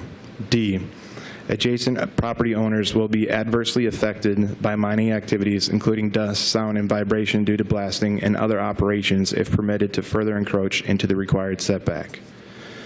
2. Township ordinance and Minnesota statute establish that the request must be unique to the property and may not be self-created. A, The aggregate resource has been deemed an important resource by the state that qualifies under the unique criteria to serve the region. B, the township has permitted the continued extraction and mining activities on the property, but has determined that the activities must be set back from shared property lines when residential use or zoning is present. 3, township ordinance and Minnesota statute established that the request must maintain the essential character of locality and may not be due to economic considerations alone. A, the Larson Quarry has been operating since at least the 1950s, and plans for continued extraction have been documented for several decades. B, the mining activities are known to the surrounding and adjacent neighbors, and they rely on the implementation of the township's setback requirements to protect the enjoyment and character of their properties. C, encroachment into the required setback may have further adverse impacts to the surrounding residential uses due to the proximity of blasting activities to residential occupied structures, dust, and other nuisances generated by the operation. Be it further resolved that the town board makes the following additional findings. 1, the public testimony provided at the December 19th, 2024 and February 12th, 2025 public hearings is incorporated to document their experienced adverse impacts due to blasting activities, including dust, noise, and vibration. 2, the applicant made a similar application for variance from County Road 75, required mining setback in 2022, and that request was denied as stated in Resolution 2022-08. 3, that the findings contained within Resolution 2022-08 are hereby generally incorporated as additional findings to support this denial. 4, the application for the variance is not reasonable and does not meet the purpose, goals, and intent of the zoning ordinance and comprehensive plan. 5, the application for the variance is due to a unique resource, but the township has determined that such activities must be set back to protect adjacent residential uses. 6, the application for the variance has the potential to adversely impact the character of the surrounding neighborhood and adjacent residential uses. Okay, thanks, Jake. You know, this variance for me, this was, again, goes against my oath of office. You know, I took an oath to uphold the health and safety and welfare of this community, and to allow you to mine 500 feet from somebody's house just does not sit well with me. And obviously, it doesn't sit well with the community either. So therefore, with that, I make a motion for the resolution denying a variance from the mining setback from County Road 75 at the Larson Quarry. I'll second that. Okay, a motion has been made and second. Is there any other discussion? All in favor? Aye. Aye. Now with that, Holcim, if you want to resubmit your application tonight, we can make that adjustments here tonight. If you comply with the 5 CUP here and with our setbacks, change the hours of operation that you have, we can grant you, you know, a mining permit with those changes tonight, if that's what you'd like to do. Or you want to table it for some other time. What do you like to do?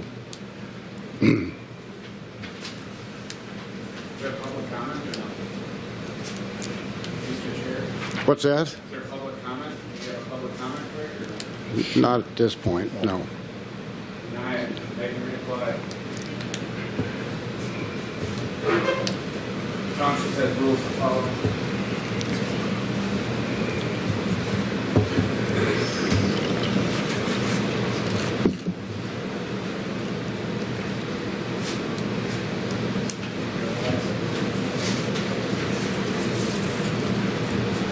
Mr. Chair, I need more clarity on what you're asking for. As it's currently drafted, the administrative permit does reference the ordinance hours of operation. And it has a condition of approval that says any approval is subject to submittal of the revised plans as shown. So it's set up for the supplemental provision of those plans after the fact.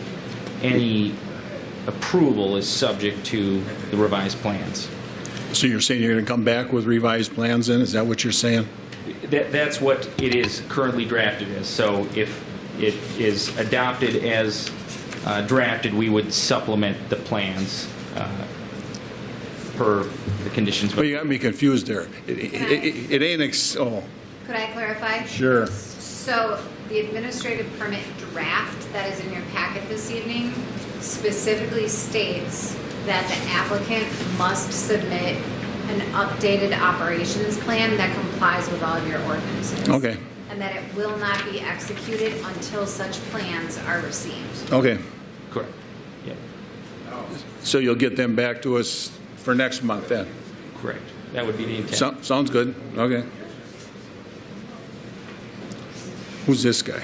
Mr. Chair, Dan again, just with all due respect, we let Holcim speak to the subject, so I'd like to speak. I'd appreciate the township getting an opportunity to go through the planning commission with the appropriate steps and manners so we can have an input as a community versus it being in the board's hand.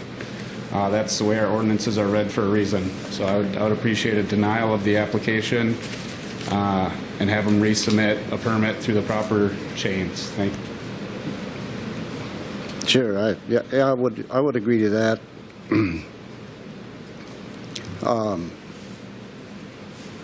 Members of the board, could I make one comment?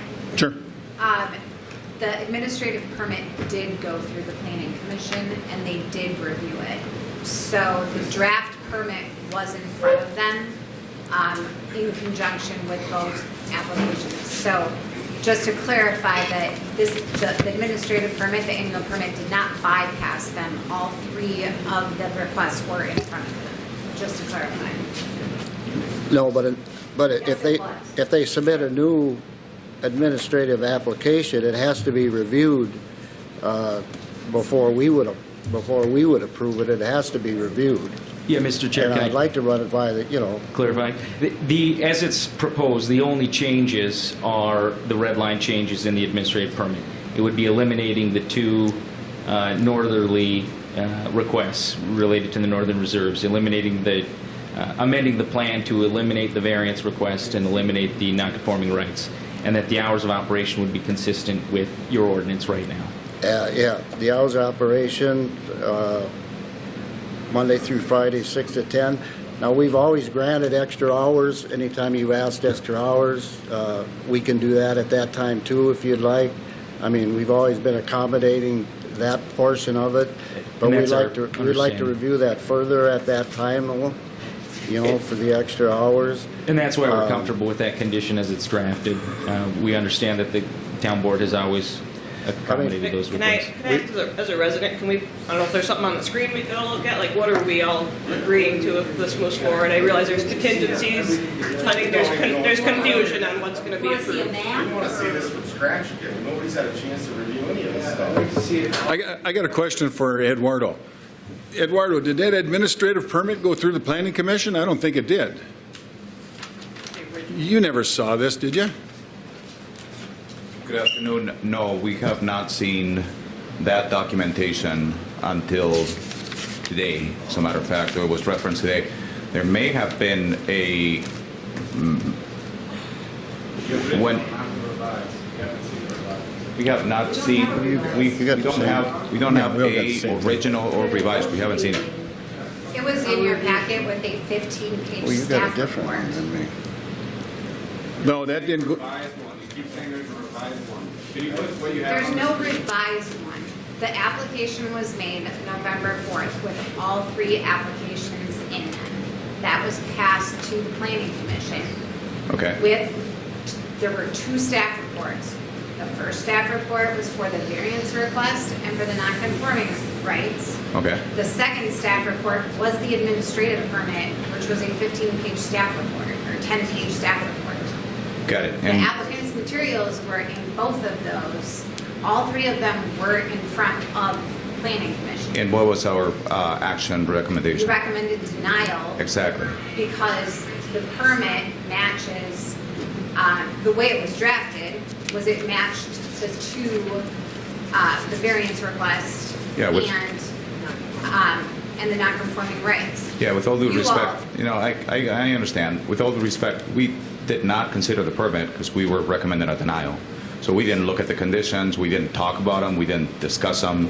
I believe that there's been amendments in order to actually align with additional requirements that have been drafted. Those we haven't seen.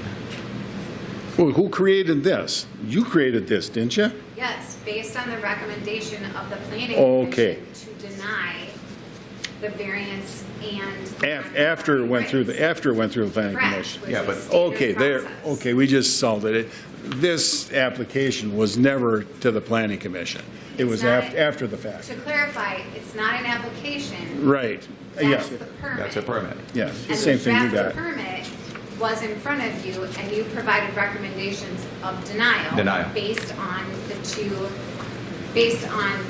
denial of the variance and the denial of the non-conforming rights. Correct, and the only amendment permit, change- and the amendment permit has that been in front of the planning commission? The only changes are to comply with all the setbacks. Everything else remains the same in that permit. Yeah, So no, it's consistent with your recommendation. And all I'm saying is that I haven't seen it, or we haven't seen it as a group. I don't know if we got it electronically. Well, I think no matter wherever we're going here, basically it has to be resubmitted with the correct stuff in it, right? Members of the board, if that is your choice, then you need to make a formal action this evening to deny the permit based on our timing. So if that's what your wish is, then you need to make a motion to deny the permit this evening, or the applicant would need to agree to an extension of the timeline. Well, I'll make a motion to deny the permit on the basis it doesn't meet all of our zoning requirements. Right. Okay, a motion has been made to deny the application for a permit. What's that? But I thought we did that with the resolution, but.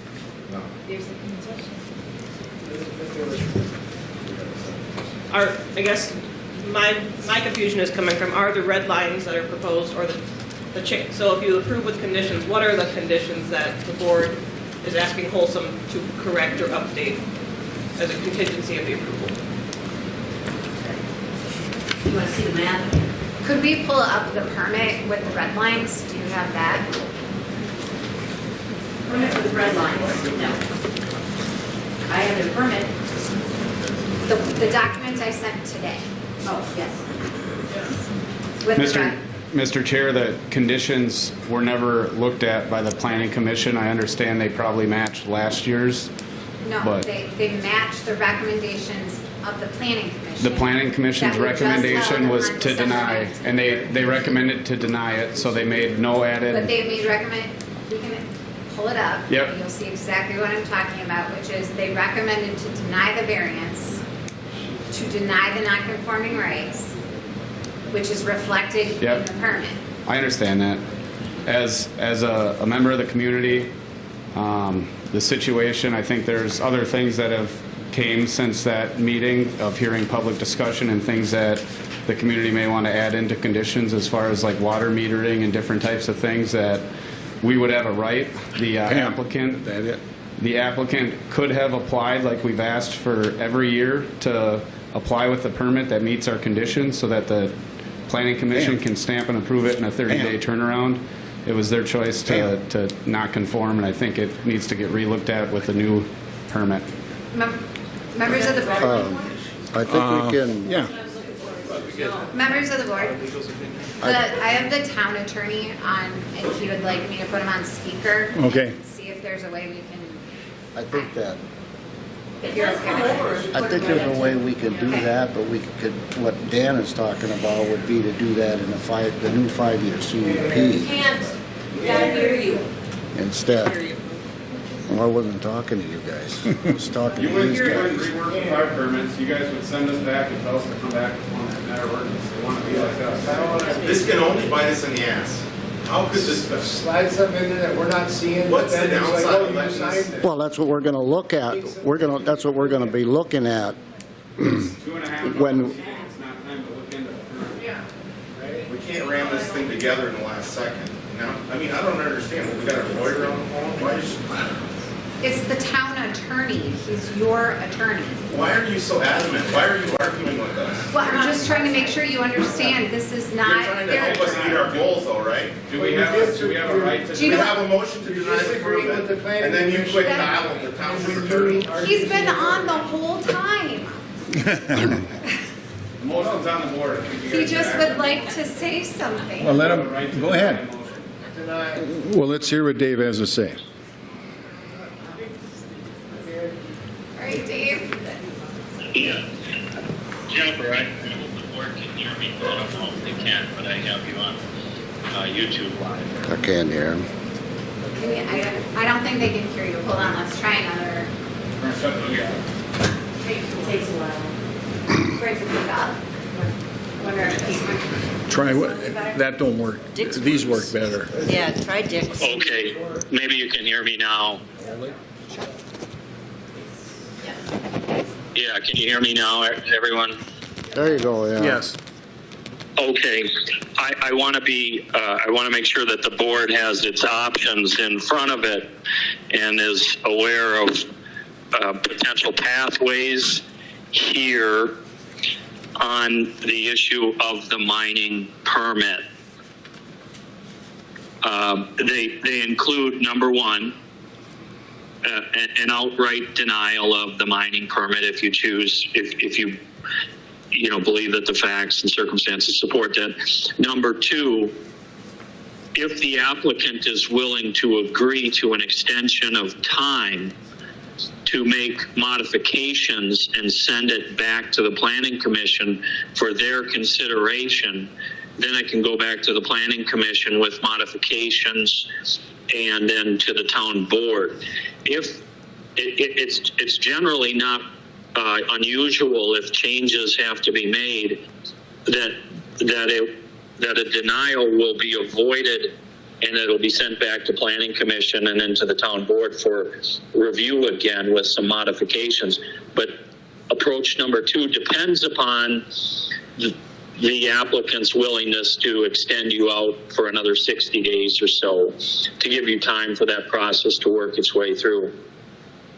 The third option that you'd have would be to approve it subject to whatever changes you put into it now. But one of the things you're sort of hearing from some people, and the board will be the judge, but some people are saying, well, we haven't seen the changes. We'd like to see them and comment on them before they go back in front of the board. So as between those three options, you should, feel free to select the one that you think is most appropriate. But I can tell you that the most efficient one would be something like number two, where if the applicant was willing to say, okay, well, we'll give you 60 days to refer it back to the Planning Commission, and then the Planning Commission can look at the proposed changes and make a supplemental recommendation and can be back in front of the board. That seems like the most efficient approach. The least efficient approach is to say, okay, well, it's denied and now you can start the process over again. I'm not saying that there is or isn't facts sufficient to support that, but just from the process standpoint of avoiding administrative burden, approach number two seems most efficient. So there's two questions involved in that. One, does the board want to do it that way? And two, is the applicant willing to, put their extension for another 60 days or so to allow that process to happen so that we don't have to go through another application process on the mining permit to incorporate whatever changes need to be created. It sounds like they've already been made. Our town planner has conformed those to what seem to be the Planning Commission's wishes. And if the Planning Commission wants another bite at that apple, like I say, we'd need the applicant to give us that extension. Okay, I'm not sure we need 60 days. I think if you can have these revisions by the next Planning Commission meeting, which I'd leave that question to the board and the applicant to sort out how much time you feel you need after talking to the planner and the Planning Commission and the applicant. because I know you're under the gun to get work you know, if you can have those revisions by the next planning commission meeting, which is March 3rd? March 3rd. When is our 60-day period up, extension up? March 4th? Well, technically, technically, yes, but the March. extension letter was through this evening, which is part of the reason for what's the next step.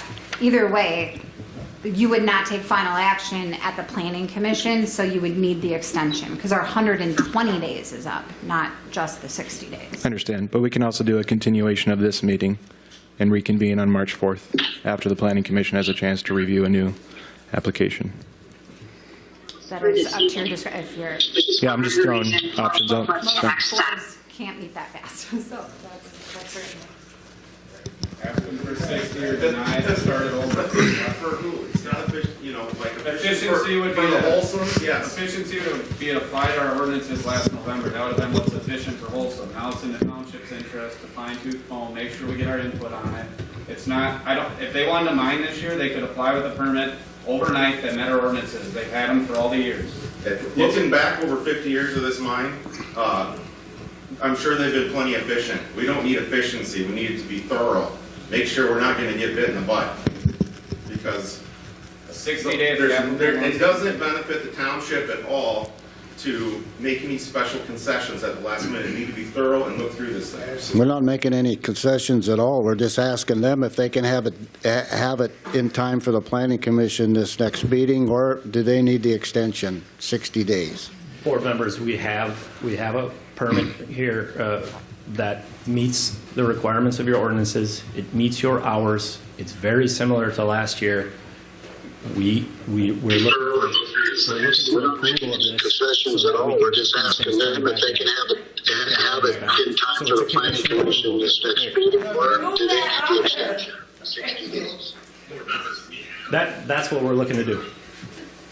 No, say that again. I didn't hear you. They were all the noise. We have a very well thought out administrative permit that your planner has reviewed. I assume your lawyer has reviewed as well. It is a conditional approval with the hours that are in your ordinance, with setbacks that are meeting your ordinance. We're looking for a conditional approval tonight of this document, and we will get those things updated per what the document says.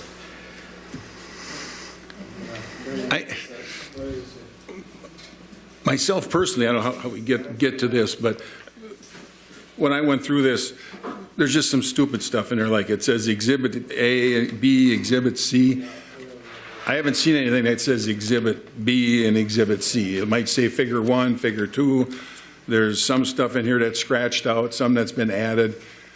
I'd like to see this Administrative permit, So but the exhibits were also sent. I never got. I just don't know what you're looking at compared to. I'm looking at what's. Jennifer, I know, what is that? When, is that last year's? That's right there. There I go back. Yes. Chair and Supervisors, I would note that those exhibits are being referenced in presumably the application as well as the exhibits that you were provided. It was also in the presentation tonight, and that was the exhibit that was referenced. Yeah, they don't call them A and B and C and there. It's like Figure 1, Figure 2. I'd like to. I'd like to see those pictures. Exhibits. Look at the word. I have pictures, but I can't get on. I'd just like to see. I'm uncomfortable sitting here at 9 o'clock at night after this and making kind of a rush decision on this when there's some stuff scratched out, there's some stuff added. You know what I mean? It's like, I'm sure that attorney sitting there wouldn't, if somebody proposed this to him, he'd say, I want to look at this. I mean, more than likely, wouldn't you? Well, I did because we were given it earlier today, so we had an opportunity to review it. Yeah, so. What's that? I understand that. Community didn't get to see it. Ask them if they like option 2 or option 1. It's just Give us not, 60 days. it's just and not you ask transparent. them. It's not transparent for the community. It's not drag it out. They can choose option 2 or they can choose option 1. I myself, I want to clean up. I want to see exactly what Exhibit B and Exhibit C is. I want them labeled that. Because I haven't seen, I looked through this stuff quick this afternoon. That ain't what it says. It says Figure 1, Figure 2. There's a separate attachment you want to see it. Nobody wants to see it at 9:30. Exhibit B and C. Exhibits. So, Continuation. Right. Oh, Right. I don't think I'm on. She's not plugged in. No, I'm not. Okay, so I have this is on it. You want me to get off? Yeah. Okay, so, click on, yeah, so this is what you guys want to see. so if you scroll up, How come yours is so much different than mine? exhibit, Oh, that's a different thing. Oh, that's the one. so exhibit A are the property identification numbers. Oh, this is Which is 2024, here. that's why I don't have the new one.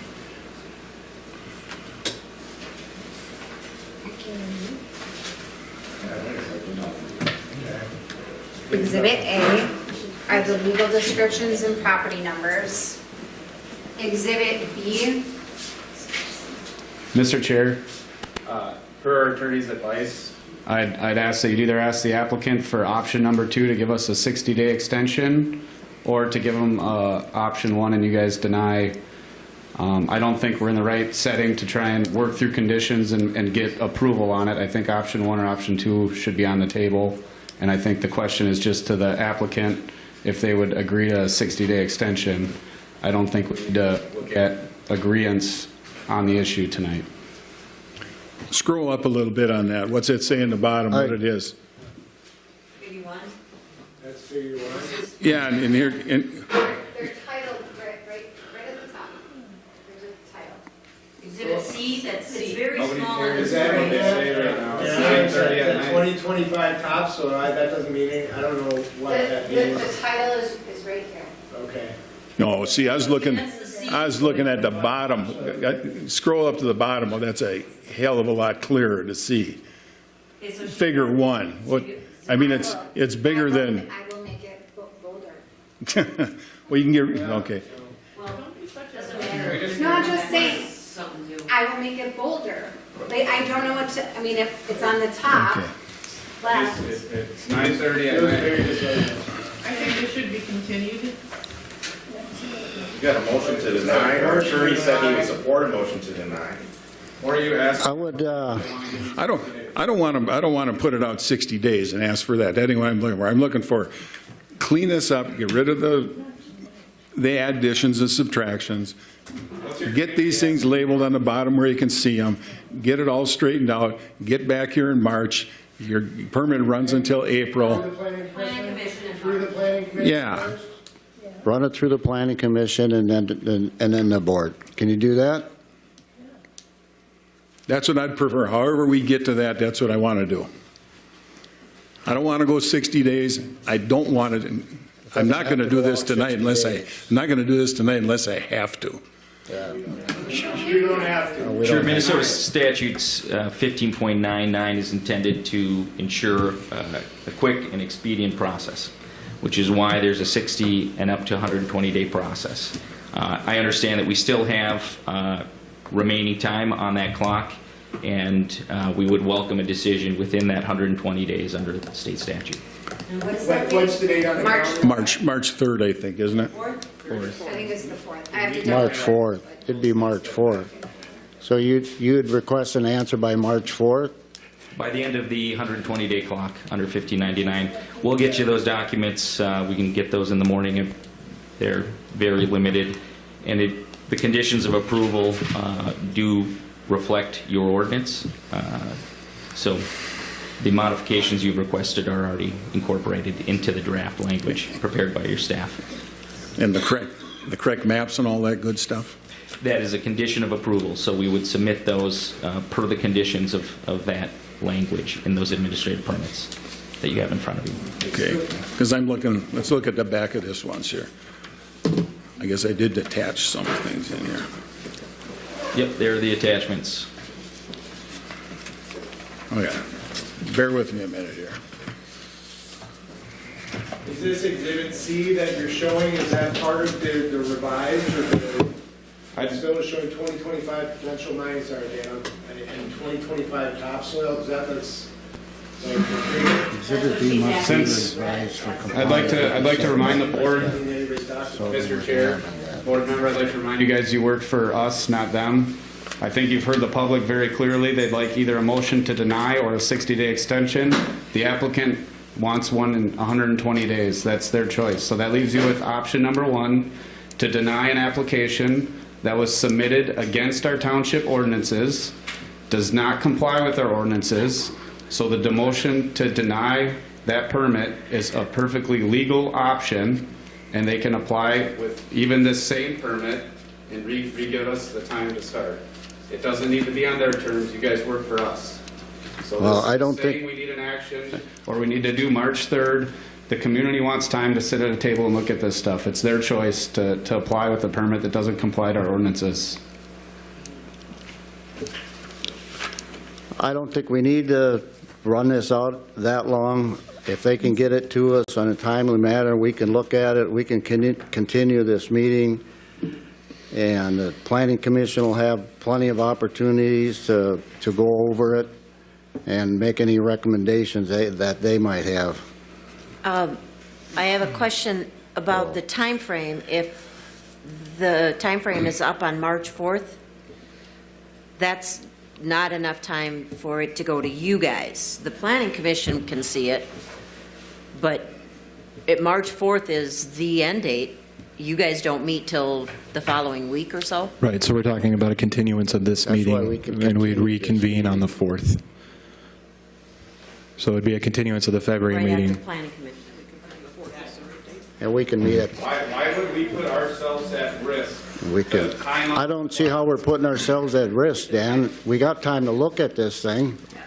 Can we confirm? Why don't we put You it, know? if we can get it done quicker, we can get it done quicker, but why not give ourselves a breathing room? Close the clock, have it reapply tomorrow, and then we can look at it at the Planning Commission. You can have your meeting on March 3rd. You can still approve it if it meets our ordinances. It puts us in the upper hand. What's wrong with that? Yeah, well, that's what we're going to do, isn't it? Isn't that what I said? You're leaving it so it expires on the 4th, so you're leaving us 0. I mean, you can still deny it on there, but it just, I don't understand why we're doing a mining company that's destroying our community, reapplying for variances over and over for the same stuff. They have never offered the community one thing for the disruption, and we just keep giving them the upper hand. That makes 0 sense. If a $1 billion company can't put a permit together that matches an ordinance, but you expect a community member to build a house and give you one, or else you just deny it, makes 0 sense. I wish I could get treated the same way as them. That's what I wish. To me, this was all together. The administrative permit, which we denied, and the variance request, which we denied. And this is part of the administrative permit, which we already denied the administrative permit, right? You deny the variance and the non-conforming use request. You've had 2 resolutions that you adopted. So we still... One was a wait a minute. The variance and the non-conforming rights, the 2 resolutions. Dave would also like to say something. Go ahead. If we can. My phone just does not like something about here.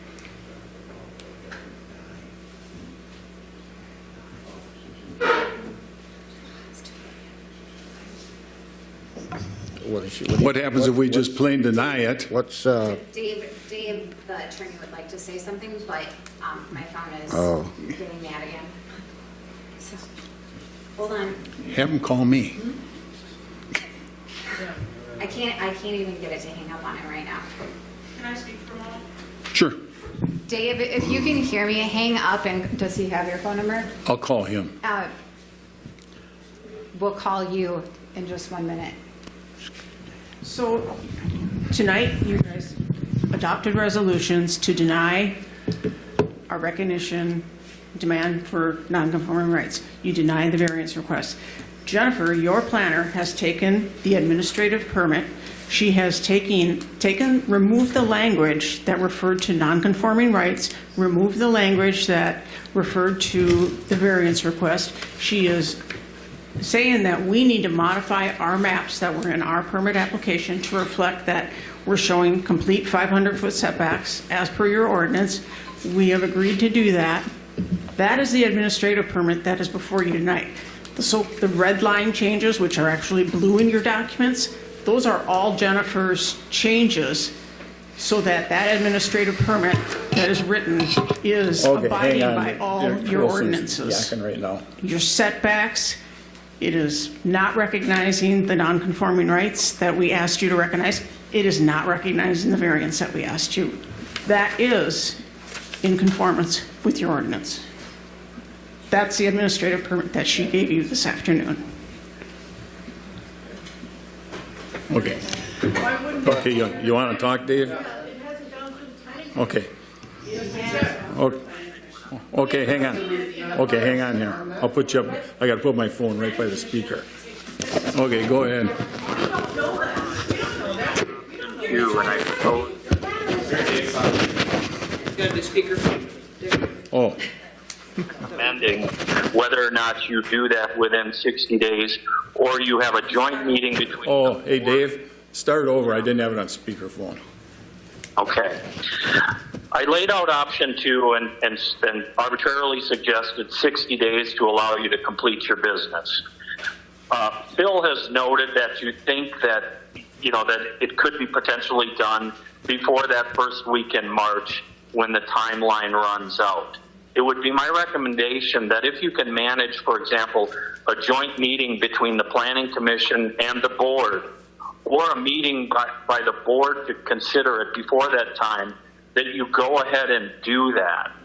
Because an administrative permit like this that renews, yearly, is kind of presumed to continue to renew as long as it's consistent with the terms of the previous approvals. And so the suggestion that Phil made, which was along the lines of continuing tonight's consideration of the administrative permit, allowing them to get the exhibits, to confirm that the exhibits as put together are what the board wanted, even if it means having a joint meeting with the board and the Planning Commission, is not only the most efficient way, it is the most conventional and streamlined way that protects the township's interest as well. So I'm not making this suggestion because I'm searching for reasons to be efficient for anybody other than the township. But the long story short here is that, Board Member Dupree's suggestion is probably the best one. And I would suggest that you get it taken care of, at least in your consideration of it, approval or denial, before March 4th,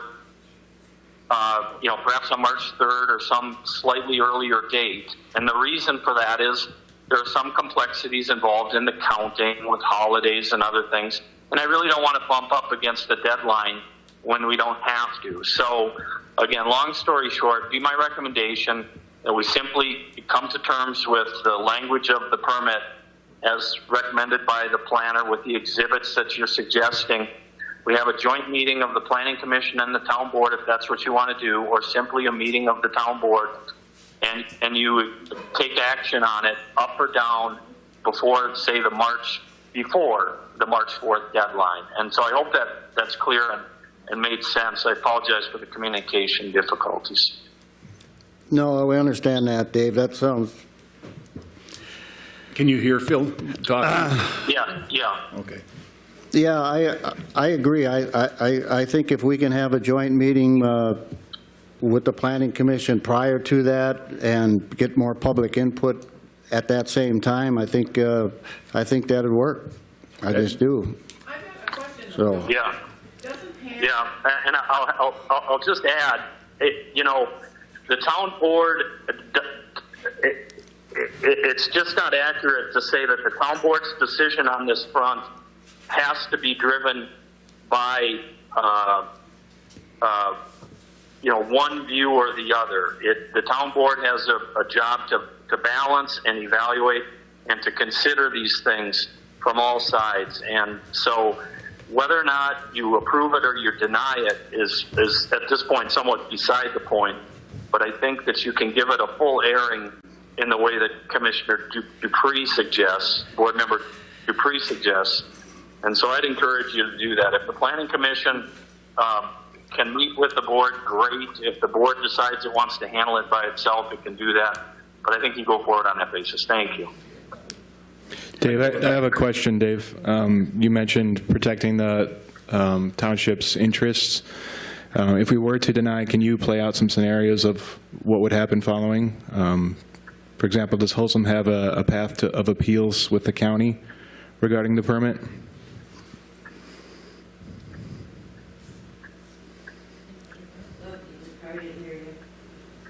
Well, did you hear Jake's thing, Dave? Oh. I did not hear Jake's. Oh. He was asking basically what would happen if we denied it tonight. And who is Jake? I'm Oh, sorry. he's on the town board. He's new town board. Oh, I thought member. you. I know there's you haven't met him yet. I know there's 2 or 3 Jakes in the room though. Okay. Well, you could deny it tonight if you feel that you have the facts sufficient to support that. Normally, what that will trigger then is a reapplication by the applicant, and then an additional 120-day review.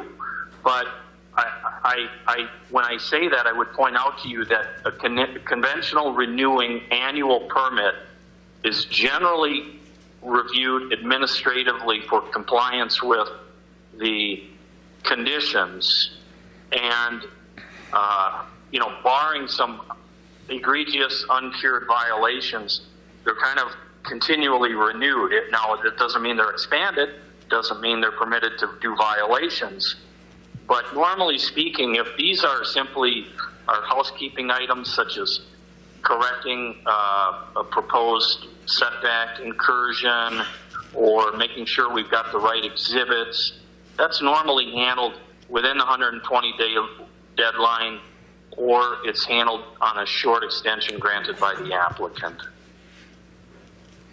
Okay. Well, I think myself personally, I heard everything I need to do. I'd sooner go along with what Dave said there.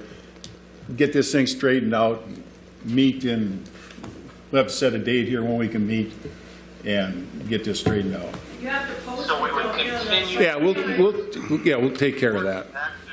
Oh, hang on, Dave, I got to put you back up on this thing. Dave's talking again. Go ahead. I'm sorry. So if that's the board's wishes, you would simply be continuing tonight's meeting to a date certain, and I'd encourage you to pick that date tonight. So you don't recess tonight, you continue it to a date certain. Sounds good. Yep, exactly. Okay. All right. Sounds good. Thanks, Thank you. Dave. Should I let you go, or you want to keep listening to us? I'm going to keep listening, you bet. Okay. Could I make a comment? Sure. Just a comment would remind you that, because we switched the calendar this year, the next planning commission meeting, which is published, it's actually in your packet, is on the 3rd. So I just want to remind you that you can piggyback on that meeting. We can, with all transparency, I would personally like, and I'm sure the rest of the group would like, to be able to take a look at the final documents and be able to ask any questions and make any suggestions. That's what we're looking at. I just haven't seen it. I have not been personally within the loop of any of these activity. We just got it. Exactly. So that's, I think, not to question or undermine the accuracy of them, even questions around the exhibits could be meaningful. Even in our proclamations today, you're claiming unanimous planning commission action. You know that's not the case. We would probably have to, because you abstained, so it's not unanimous, so we probably have to modify it. So I think that if we can extend until that time on the 3rd, which is a published meeting right now, we can collectively take a look at it. We do our due diligence to see if there's any question, take and tie it. As the planner said, the permit appears to be in concert with what we had last year, and it doesn't include any of the additional asks for the setbacks or the non-conformant rights. So there should not be a lot more, except maybe any consideration that the public may have, and we can tie it up. But I'm not in your position. I just haven't read it. I haven't looked at it in detail. We can piggyback on the 3rd, and we can get it done. Well, here's what I'd suggest. I don't want to wait till the 3rd, because just what Dave said, you're running right into that 160 days, and with holidays, which day is the 160th day, the 161st day? So I'd sooner do it the week before, and then if something gets screwed up, you got another day or two or something like that. But I'd like to have the joint meeting with us and the Planning Commission. We'd have to post your meeting as a special meeting. We got time to do that, Pam, if we do it sometime? I can't open. No, It'd be like in the end of last week in February, like the 25th, 26th, or Monday, 24th. Be a special meeting. Nothing about their meeting with them. This would be a continuation of this meeting. I have no problem posting whatever you want me to post. How's that? We're just worried about the timeline. What's the lead time on a limit special planning to make commission? sure. If it has to be published in the newspaper or posted. Like a special meeting is just posted, which is on that board, and I could put it on a distribution list, which is. Well, there's two different groups coming, though. The town board can extend their meeting, but the planning commission doesn't have a meeting to extend. Right. You follow what I'm talking about? So they have to have It's two different groups. They have to have a meeting. You have to post a planning commission meeting to coincide with our meeting. We can recess this meeting and Not recess this meeting. Meeting stays open. Oh. This meeting stays open. Okay, meeting stays open till like the last week in February, and in the meantime, we put a posting up that the planning commission is having a meeting. Eduardo. Do you have to post planning commission meeting? Yeah. They're already posted, so I don't understand. Because it's not at the It's a special planning commission meeting. Oh, I'm changing their date, yeah. Well, you're not changing their date, it'd be an extra meeting for them. So that's not a planning commission meeting, that's like a special meeting. Yeah, call it what you want, yeah. And what happens then? Do we have to have another meeting then? No, we get it all done that night. But that's not your meeting, that's not your continued meeting. Yeah, we done both same time. We would piggyback. There would be a Yeah, planning commission both meeting. Same time. Adjourned, a continuation of the board meeting following. It's a joint meeting. Joint meeting, Board and the both planning groups. commission meeting. You just don't have to post our part of it. You know, and the other thing is, Why are we bothering with the whole planning commission thing? Why can we not continue it with the planning commission involved here at the next meeting? At which next meeting? we're going to do it. Whatever date you want to have it. That's what we're gonna do. That's what we're doing. That's what we're going to do, Pam, but we need it posted. We need to post it for the planning commission. We got to post the planning commission portion of it. I just want to make a comment Okay. about how you post things and how it's circulated, because this should be told to the public too, right? Yeah. To the residents, okay. It should be on the website, right? They post it on the board here, okay? There's a gate that goes across, and there's a parking ordinance that we're not supposed to park. So you expect us There's plenty of residents, parking in that gate inside the. but you road expect gate. them, the older people, to walk in the winter time, to walk across and to look at that What board. are you suggesting? I'm suggesting that we find a way, I'm suggesting that we make sure that we tell all the citizens about this meeting. How? Well, let's figure it out. Let's sit down and try to do it. Send out a letter. Oh, no, no. Okay, all right, let's deal with that later. We'll deal with posting it. Oh, what's your schedule like? I'm looking at the end of it. I'm looking at, you know, the I don't think 25th, I don't think we need 26th. Dave anymore, do we?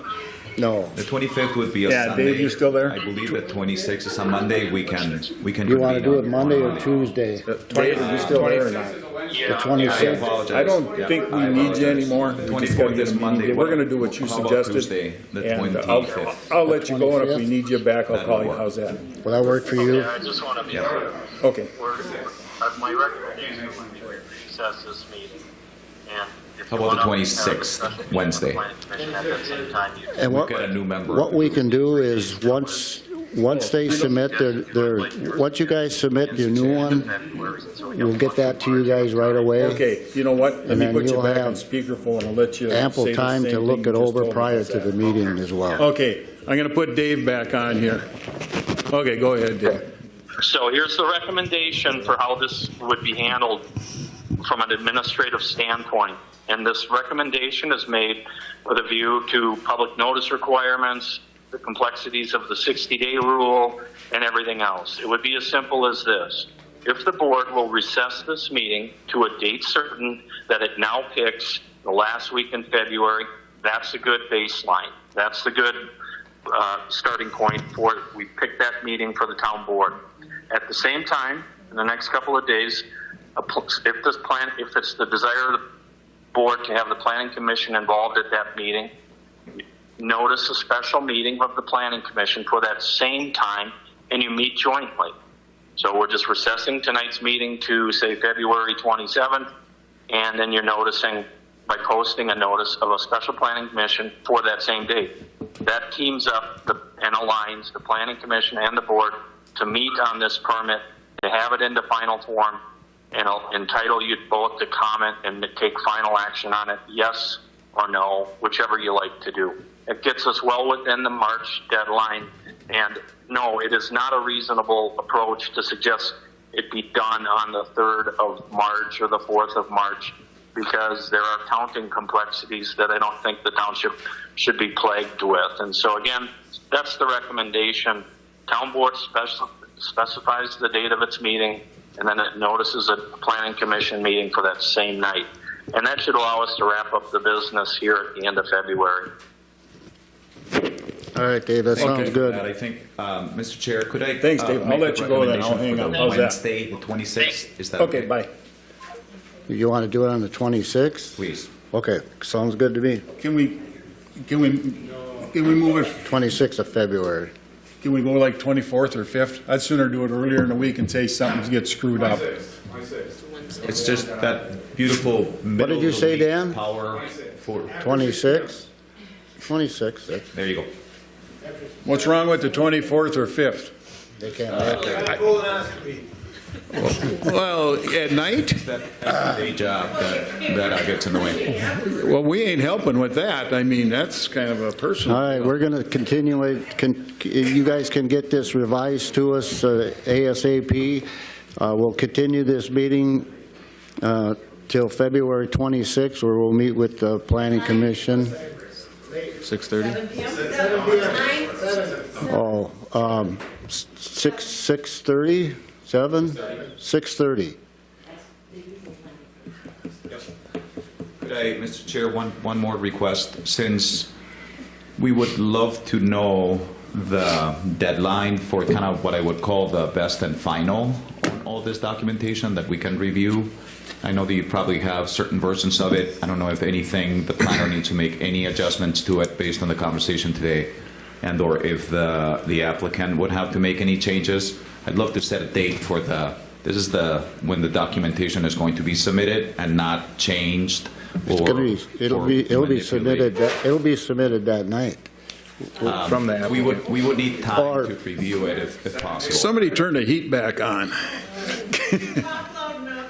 So we do have a 7-day, in our ordinances, we have a 7-day period for submittal prior to the planning commission. Yeah, So we can set I us. just want to make sure that we're clear on that, because I just don't have time to review things and take and tie it with 24 hours or 48 hours. So if we can have it certainly prior to the previous weekend, that's when I do all my work on this, that'd be great. So if we could just be firm on making sure that we're not going to have, I'm going to say, a moving target of details, because otherwise we're going to be in that same spot, which right now we find ourselves in. Well, Jennifer, you're going to rewrite this and send it to us, right? Ain't that the plan here? Are you going to rewrite it, or they're going to rewrite it? What do you want rewritten? Just for clarification. I'd like the map not to say 2025 copies. Well, it just says to conform to Well, our. I mean. You did this already, right? Right, so So, just have you clean it up and, so you want the edits removed? yeah, get rid of the edits and give us a clean copy. You'll receive. With all due respect, I want a final form from the applicant, not from our planner. What's that? I want the applicant to produce a final form. So I don't think they do. I think, we write the permit, the town writes the permit. They need to submit the revised narrative that they've provided that's attached to it, and they need to update the map to reflect what's in the permit, which says you have to comply with all setbacks. yeah.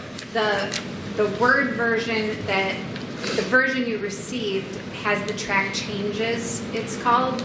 And so we can send you a clean, accepted track changes. And then also, the purpose of the track changes was for transparency, so you knew exactly what was changed and you didn't feel as though you didn't know what it said when it was in front of the planning commission. So you have the track changes and a clean version. You'll send us both. Right. And then you can feel free to edit the permit however you see fit on the 26th. That's a critical point. That's actually why I wanted to come up, because I just get that in. That's my precise understanding of the process. So the permit is our permit. We're going to get basically a suggested planner version of it. Right. Then we modify it in whichever way we want to include any deviations from whatever is being proposed. I think we do it every single year, that we make some deviations on it. We can add certain elements of it, and that's what we want to think through prior to the meeting, and that's a discussion we will have at the meeting. But if we can set a date for when the modified application and the final, I'm going to call it, and I love the revised version of it, not the clean version of it. So anything that can have any of the modifications included, to me, they're very useful in order to see any of the track changes within 7 days prior to the meeting, so we can consider any additional changes. And that will be the nature of the discussion, by the way. Well, Jennifer, you can probably get that back to us in a couple days, I would assume, right? Well, it's done. You have it. So, yeah. Do us a favor, though. You know, where I was confused on Figure 1 and you had up on the top that little thing, nobody looks up at the top for attachment A, attachment B when there's a big number 1 on the bottom. You know what I mean? I'm looking on the map and that says Figure 1. I ain't looking up in the top that you can't hardly see. As I said, I'll make it bolder. Okay. I know you think I'm being trite, but I will make it bolder and Okay. Can't you just use what's on the bottom of the thing where it says Figure 1? No, because it's not my graphics. It's the applicant. Oh, okay, all right. It's a PDF, so we were titling it for consistency. Okay, all right, okay. And then I would like to see if you include a map that shows what they intend to mine this next year. So that's what Holcim needs to supply prior to the meeting. And we'll supply it by the 19th. That gives you 7 days before it gives people a weekend to review. Okay, we'll continue this meeting. Are we going to just skip all the rest of it? It would be great. Well, wait, no. Skip the rest of what? We're going to continue this meeting on until the 26th at, what did I say, 6:30? Can we do one more piece of business before then? I have a nomination for the Planning Commission that might be relevant. A nomination for it? We're not going to, well, we're going to continue this portion of the meeting. We're going to continue on with our, Right. you know, and you can do that at other unfinished business. Okay? You don't look at it, you don't have to, you can just appoint somebody. I mean, we kind of went through that before. We don't have to vote on your appointments. Each person can appoint up to 3. Well, let me finish whether we this. like them or not. Okay. Let me finish this. And you can do that today.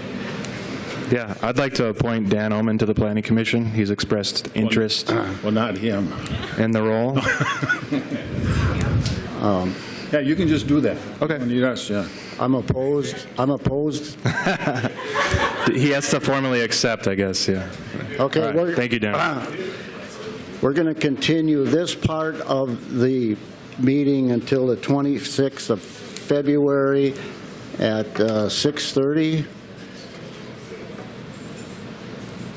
Yeah, just try and get your stuff back to us as soon as you can. Can we make a motion They on already that? said the 19th. Yeah, but if, I don't know if we if need they can to do make it a sooner, motion on better. that. Do we need to make a,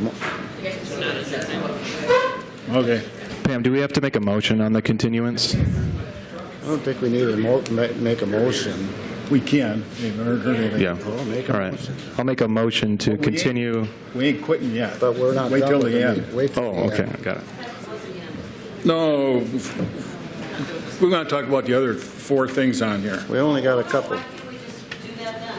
Yeah, at the continuation, it's too late. Continuation, we're stopping right here. We're not stopping right now. We're going to talk about roads, and we're going to talk about PFAS and other new business. No, it's getting late, people are leaving. Well, it don't take that long. It's just a few things. Yeah, we'll just do a couple of things here. We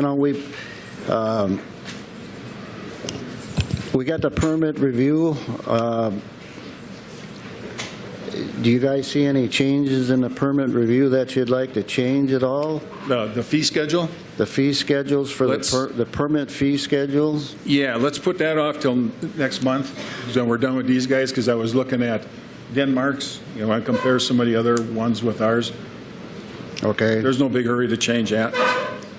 We can change, we'll table that till next month then? Yeah.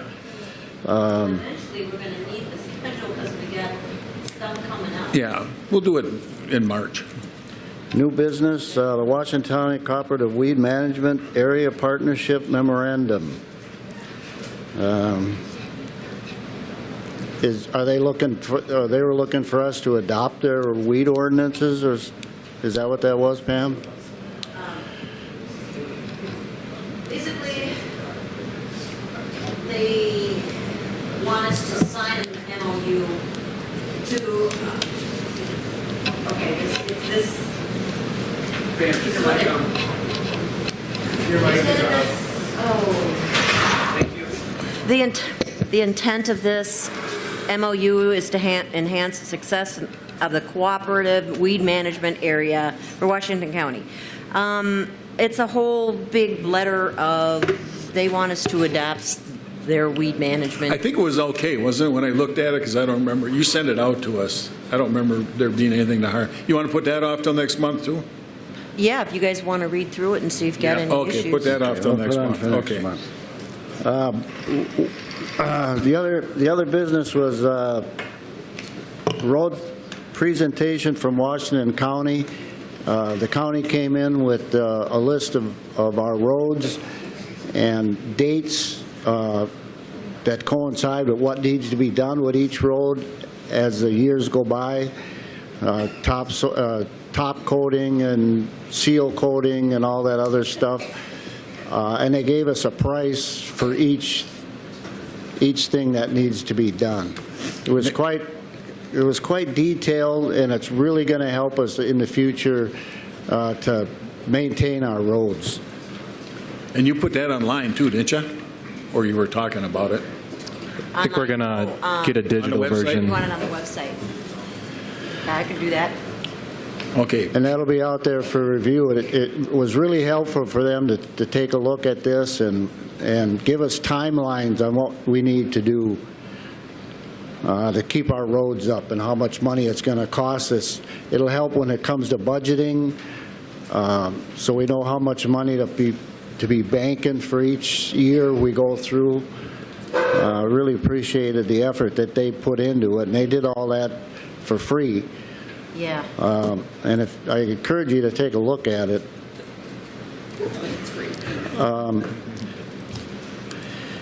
The DNR came out with some grant money that we can apply for, that we can put towards a new fishing dock at Ted's place for the public to come and use. So there's just some grant money that they put out there that we could ask for to I don't know, if we wanted to try to improve. Now, I don't know if you guys are interested in this, but it's a long shot, but it's supposed to be for recreational activities and nature and all that stuff. I was thinking, it's a long shot, but how about a bike path all along Gray Cloud Island Drive. And along with the new bike path, you need a new road. That's a long shot. Well, it is, but I mean, you don't ask, you don't get. You know, I mean, other people get, well, we got that stupid bridge up here and it cost us a nickel. Was this a matching grant? I think it was a matching It's grant. free. No, ain't no matching. It's just they give you the money. It's a free, It's part of the free PFAS grant. settlement. I mean, you know, if you want to go ahead and apply for that, you have my blessing. Well, I just want to know what you guys thought of, you know, a bike path along. I mean, it's part of the Mississippi Cycling Corridor Yeah, Trail, isn't it? It might be Yeah. more possible than Now, not. they tried that once It before would to put just a be bike. Gray Cloud Island Drive, correct? Yeah. You can't, Not on the county. no. Well, So, well, anyway, you know, well, are you interested in it? Me and Pam will pursue it. oh, I'm sure Yep. Pam's thrilled about that. Yeah, Okay. you know, knock yourselves out as far as I can see. Okay, all right. Then the other thing she don't have on here, Pam, shut your thing off. That weight limit thing I've been kicking around. Now, you want to go with that or not? Oh, yes, we do. Yes, we do. Now, the only question I had on it is the state's got a whole bunch of exceptions, like garbage trucks, school buses, fire trucks, and they're listed under the state statute, which I got the statute in here. But would you want me to list them in here or just leave this simple?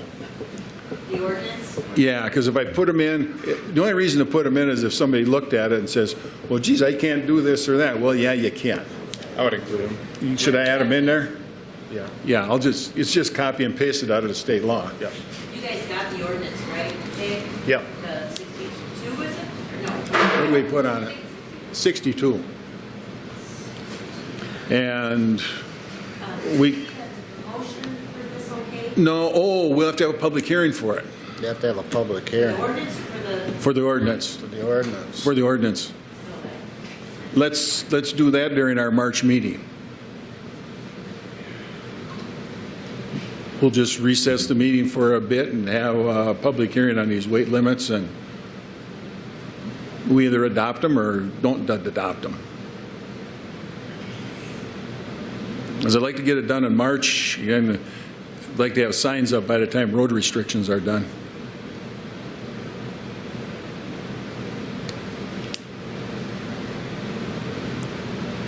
Hey, And Doug, we talked to St. Paul Park, because that road's half and half. we got to and- talk to St. Paul Park about it. What's that? We'll have to talk to St. Paul. No, you talked to Keith, right? I'll talk to Keith about it, yeah. Yeah, I talked to their public works guy, and the regular public works guy quit, and the new guy came along, and he was going to get back to me if they had a problem with it. He hasn't gotten back to me. So, All right. okay. Any other new business? Anything else you want to talk about? Now we can I have your don't motion think so. to extend this meeting. All right, I'm going to make a motion to continue the February meeting until February 26th at 6:30 p.m. Okay, sounds good. You got a second? Second? Okay, a motion is made to extend in a second. All in favor? Aye. Aye. I'll have a Okay, we're done for the night.